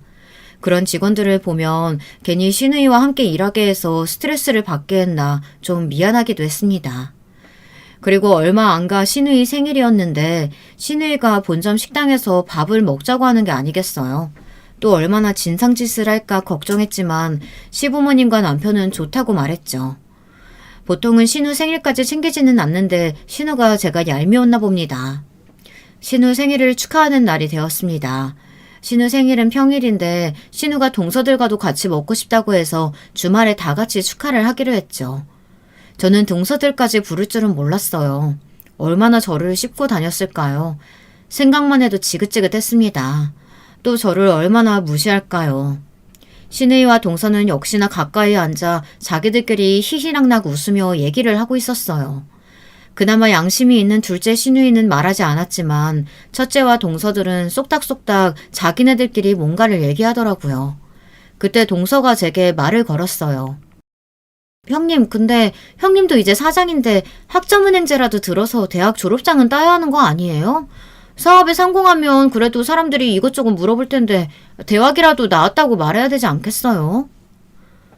아니, 성공한 것 자체가 대단한 거지. 재수씨 말 되게 이상하게 한다. 아유, 뭘 또 그렇게 말하니? 올케가 큰올케 걱정해서 말하는 건데. 얘들은 무슨 이런 날에도 싸우려고 해. 밥이나 먹자. 시어머니의 말 한마디에 정리가 됐죠. 직원들은 제 가족이 와서 그런지 바짝 긴장을 했더라고요.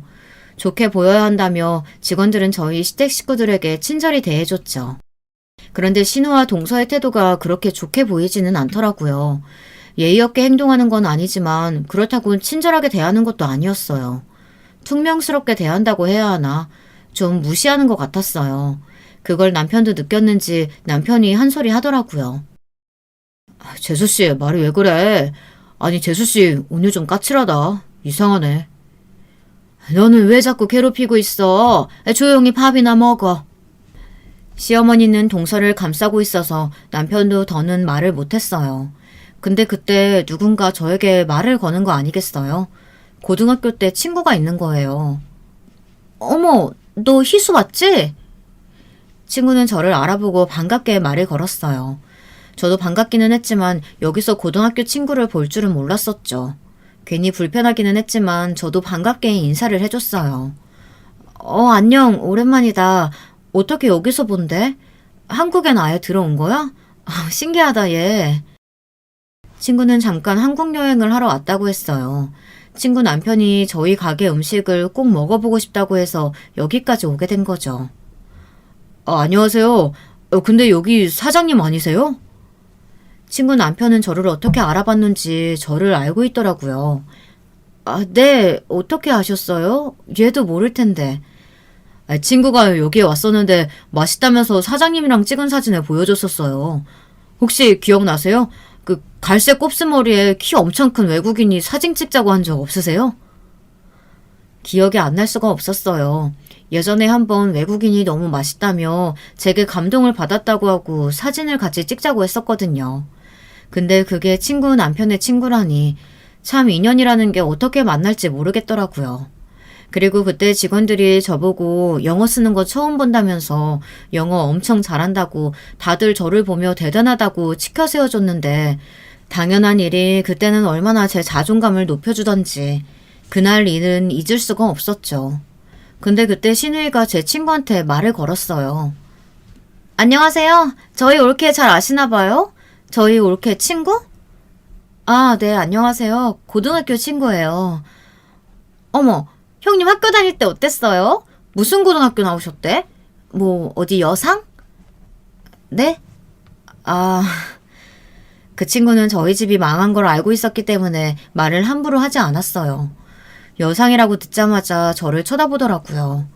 저는 친구를 보며 말하지 말라고 고개를 저었고 친구는 바쁘다면서 그냥 갔어요. 아니, 왜 말을 하다가 말아? 뭐 좀 부끄러운가? 괜찮은데. 여기 뭐 학벌이 중요한 것도 아니고, 안 그래? 아니, 그래도 학벌이 중요하기는 하죠. 요즘 세상에 대학 안 나온 사람이 어딨다고. 그런가? 자기는 서울대 출신이라 그래. 솔직히 거기서 거기인 대학 나온 사람도 많잖아. 그래도 뭐 고졸보다는 나은가? 아무래도 그렇죠. 솔직하게 말하면 저는 고졸은 무식해서 사람 취급도 안 하고 싶어요. 신우와 동서들은 저를 보며 말을 하기 시작했어요. 저는 포기했죠. 어디 한번 더 얘기해봐라. 도 닦는 기분으로 모든 말을 흘려들었습니다. 하지만 남편은 참지 못하고 책상을 내리치며 신우와 동서들에게 말했습니다. 가만히 듣자 하니까 아니, 왜 자꾸 우리 마누라 건들면서 살살 긁어내는 거야? 왜? 예쁘고 참하니까 질투나서 그런 건가? 내가 몰라서 가만히 있는 줄 알았어? 아, 여보, 왜 그래? 사람들 다 쳐다봐. 그만해. 여기 내 가게야. 창피하게 굴지 마. 그때 누군가가 박장대소를 하며 저에게 말을 걸었어요. 저는 누가 이렇게 크게 웃으며 말을 하나 봤더니 저희 직원이었더라고요. 사장님, 이번에 하버드 동문회 가시죠? 아, 동문회는 아닌가? 그때 동서들의 표정이 점점 굳기 시작했어요. 남편도 놀라 저를 쳐다봤고요. 당신 하버드 동문회라니? 아니, 하버드라니. 그게 무슨 소리야? 아니, 동문회는 아니고 그게 하버드는 모르셨어요? 사장님 하버드에서 공부하셨잖아요. 아, 모르셨구나. 그래서 계속 무식하다 그러면서 무시한 거예요? 직원들은 신우이와 동서들을 보란듯이 쳐다보며 이 얘기를 했어요. 아니, 하버드라니.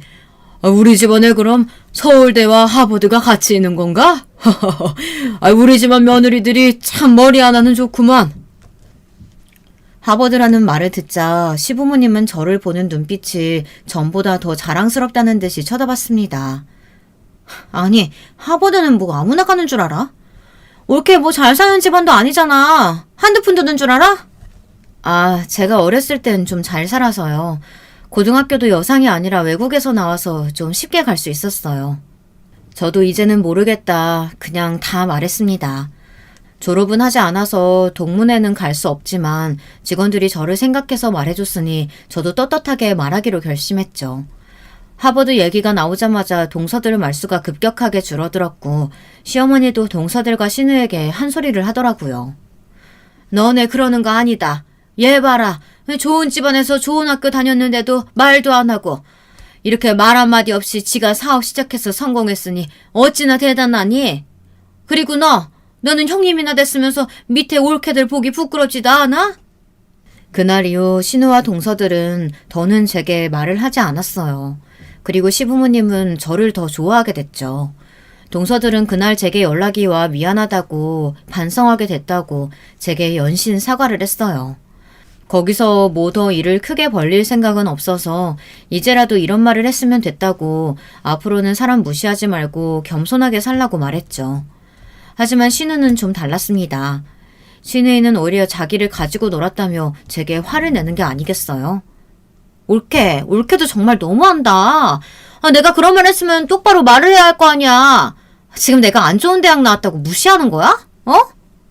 형님, 제가 공부는 했지만 졸업을 못했으니까 말을 안 드렸죠. 그리고 졸업도 못했는데 거기서 떠벌리고 다니면 좋아 보여요? 괜히 그냥 학벌로 사람 무시하는 것처럼 보이지. 제가 그걸 당했는데 안 좋은 대학 나왔다고 무시를 하겠어요? 아, 몰라. 나 너 때문에 정신적으로 너무 안 좋아졌어. 책임져. 신우이는 말도 안 되는 말을 하기 시작했죠. 저 때문에 정신적으로 힘들어서 잠을 잘 수 없다나, 무시를 당한 것 같아서 어디 가서 이제 말도 제대로 못하겠다나 뭐라나. 저는 참지 못하고 시댁으로 찾아가 시부모님께 모든 사실을 말했어요. 시부모님은 신우이의 등짝을 때리며 정신 차리라고 말했죠. 아휴, 이년아, 너 언제 정신 차릴래? 내가 언제까지 네 뒷지덕거리 해줘야 돼? 내 나이에 좀 편하게 살자. 너도 좀 정신 차리고 뭐라도 해봐야지. 언제까지 무시하면서 살 거야? 그리고 너도 뭐 좋은 대학 안 나왔으면서 누구한테 그렇게 무시하는 거야? 됐다. 우리도 뭐 얘 하는 말 듣고 무시만 했는데 우리가 잘못한 거지. 우리가 다 잘못 키웠지. 시어머니는 계속 신우의 등짝을 때리며 정신 차리라고 말했고 남편도 신우에게 한마디 했어요. 남편은 결국 신우에게 보지 않겠다고 말했습니다. 신우이는 어이가 없다면서 자기가 나가면 되는 거 아니냐며 소리치고 집을 나갔어요. 한동안은 집안 모임에서 첫째 신우이와 동서들은 오지 않았습니다. 자기네들도 창피한 건 아는 거죠. 어쨌든 저는 신우이와 동서들 덕에 오기가 생겨 더 열심히 하게 됐고 동서들 무시로 발벗고 나서준 직원들 덕분에 제 이야기를 할 수 있게 돼서 참 다행이라 생각했어요. 남편은 왜 자기에게 얘기하지 않았냐며 말했고 저는 가족들 이야기를 할 수 있게 됐습니다. 그리고 또 정말 다행인 건 제 남동생과 연락이 닿았다는 겁니다. 가족 모임 때 만났던 친구 기억하시죠? 그 친구가 제 동생과의 연락을 주고받고 있는데 제 얘기를 했더니 연락이 왔더라고요. 남동생은 저한테 미안해서 연락을 못했다고 말하더라고요. 그리고 저는 할아버지와 부모님 모두 돌아가셨다는 걸 전했어요. 그 말을 듣고 남동생은 바로 한국으로 왔어요. 오랜만에 보는 남동생은 주름이 늘었고 머리가 조금 벗겨졌더라고요. 하지만 어렸을 때 얼굴은 조금 남아있었습니다. 동생을 보자마자 눈물이 났습니다. 그리고 부모님 얘기를 하며 둘은 부둥켜 안고 울었어요. 동생은 부모님께 너무 죄송하다고 했어요. 너무 죄송해서 연락을 못 드렸다고, 성공하면 연락을 해야지 다짐했는데 너무 늦어버렸다고 했죠. 그래도 저는 동생과 연락을 할 수 있다는 게 다행이었습니다. 하나 남은 가족과 연락을 할 수 있는 게 감사했어요. 시부모님께도 사랑을 받고 신우와도 연락을 끊을 수 있게 돼서 참 편하게 살고 있습니다. 동서들이야 이제는 저를 무시하지 않고 저를 보면 깍듯하게 대하더라고요. 그 꼴이 어찌나 웃기던지. 하지만 저도 착하게 굴 생각은 없어져서 윗사람 노릇을 좀 하고 있습니다. 그래도 시부모님은 저를 좋아하셔서 상관이 없었어요. 오히려 좀 더 잡으라고 제게 말을 할 정도니까요. 그래도 제가 이렇게 성공할 수 있었던 건 제 부모님 덕분이죠. 부모님이 늘 겸손하게 살라고 하셨고 아버지는 종종 사업을 알려주면서 장사하는 법을 알려주셔서 제가 지금 이렇게 잘 살 수 있는 거라고 생각합니다. 이 글을 쓰는 날 유독 더 부모님이 보고 싶네요. 마지막으로 부모님께 하고 싶은 말을 끝으로 이 글을 마치겠습니다. 어머니, 아버지, 부디 하늘에서는 평안하게 잘 지내셨으면 좋겠습니다. 저는 이제 남동생과 연락하며 잘 지내고 있어요. 늘 감사한 마음 가지고 살고 있으니 잘 지켜봐 주셨으면 좋겠네요. 사랑해요. 제 글 읽어주셔서 감사합니다. 여러분 모두 행복한 하루 보내세요. 여러분, 두 번째 사연 시작하기 전에 좋아요, 구독 꼭 눌러주실 거죠? 그럼 두 번째 사연 바로 시작합니다. 이번 사연은 남들보다 일찍 부모가 되셨다는 여성 사연자분께서 보내주신 이야기예요. 결혼 생활에서 기절초풍할 일을 겪으셨다는데요. 저와 같이 만나보실까요? 남편하고는 사이에 애가 일찍 들어서는 바람에 결혼을 하게 됐어요. 부끄럽게도 그래서 남들보다 좀 이른 나이에 저는 출산을 했고요. 저는 배우고 싶었던 분야가 뚜렷했고 공부를 더 미루지 않고 이어나가고 싶었기 때문에 아이는 돌진하기 전부터 친정엄마가 키워주셨습니다. 아이는 거의 친정집에서 살았고요. 3살 때부터는 시댁에서도 아이를 맡아주셨습니다. 저희 부부가 본격적으로 아이를 완전히 저희 수중에서 키운 건 아이가 초등학교 입학하고 나서였네요. 남편이 이때 일을 그만두고 집에서 쉬면서 있었기에 가능했던 것 같아요. 집에서 아이를 전적으로 봐줄 인력이 없었다면 아마 저희 아이는 친정이나 시댁의 손길을 받으며 한두 해 정도 더 떨어져 살았을 테니까요. 남편이 다니던 직장을 그만뒀던 것은 스트레스가 너무 심해서였어요. 직장 내의 문화에 적응을 잘 못했는데 업무까지 적성에 맞지 않았으니 남편으로선 하루하루가 고역이었겠지요. 게다가 근무 시간이 굉장히 길었거든요. 하루가 멀다 하고 야근을 했었던 것으로 기억하니까요. 그렇게 결국 직장을 때려치운 남편은 집에서 1년 넘게 아이를 보면서 지냈답니다. 집안일하고 아이 챙기고 그러면서 살았죠. 그러다가 시아버지의 육촌 형제분께서 차리신 공장에 들어가 일을 했어요. 저는 내심 남편이 계속 집에서 지내며 아이를 전적으로 돌봐주길 바랬지만 뜻대로 되지 않았습니다. 무엇보다 남편이 질색을 했죠. 여자들이 나하는 집안일하면서 애 숙제 봐주고 밥 차려주니까 진짜 미치겠다. 지난 1년이 내 인생에서 가장 최악이었어. 나 이제 다시 일자리나 알아보려고.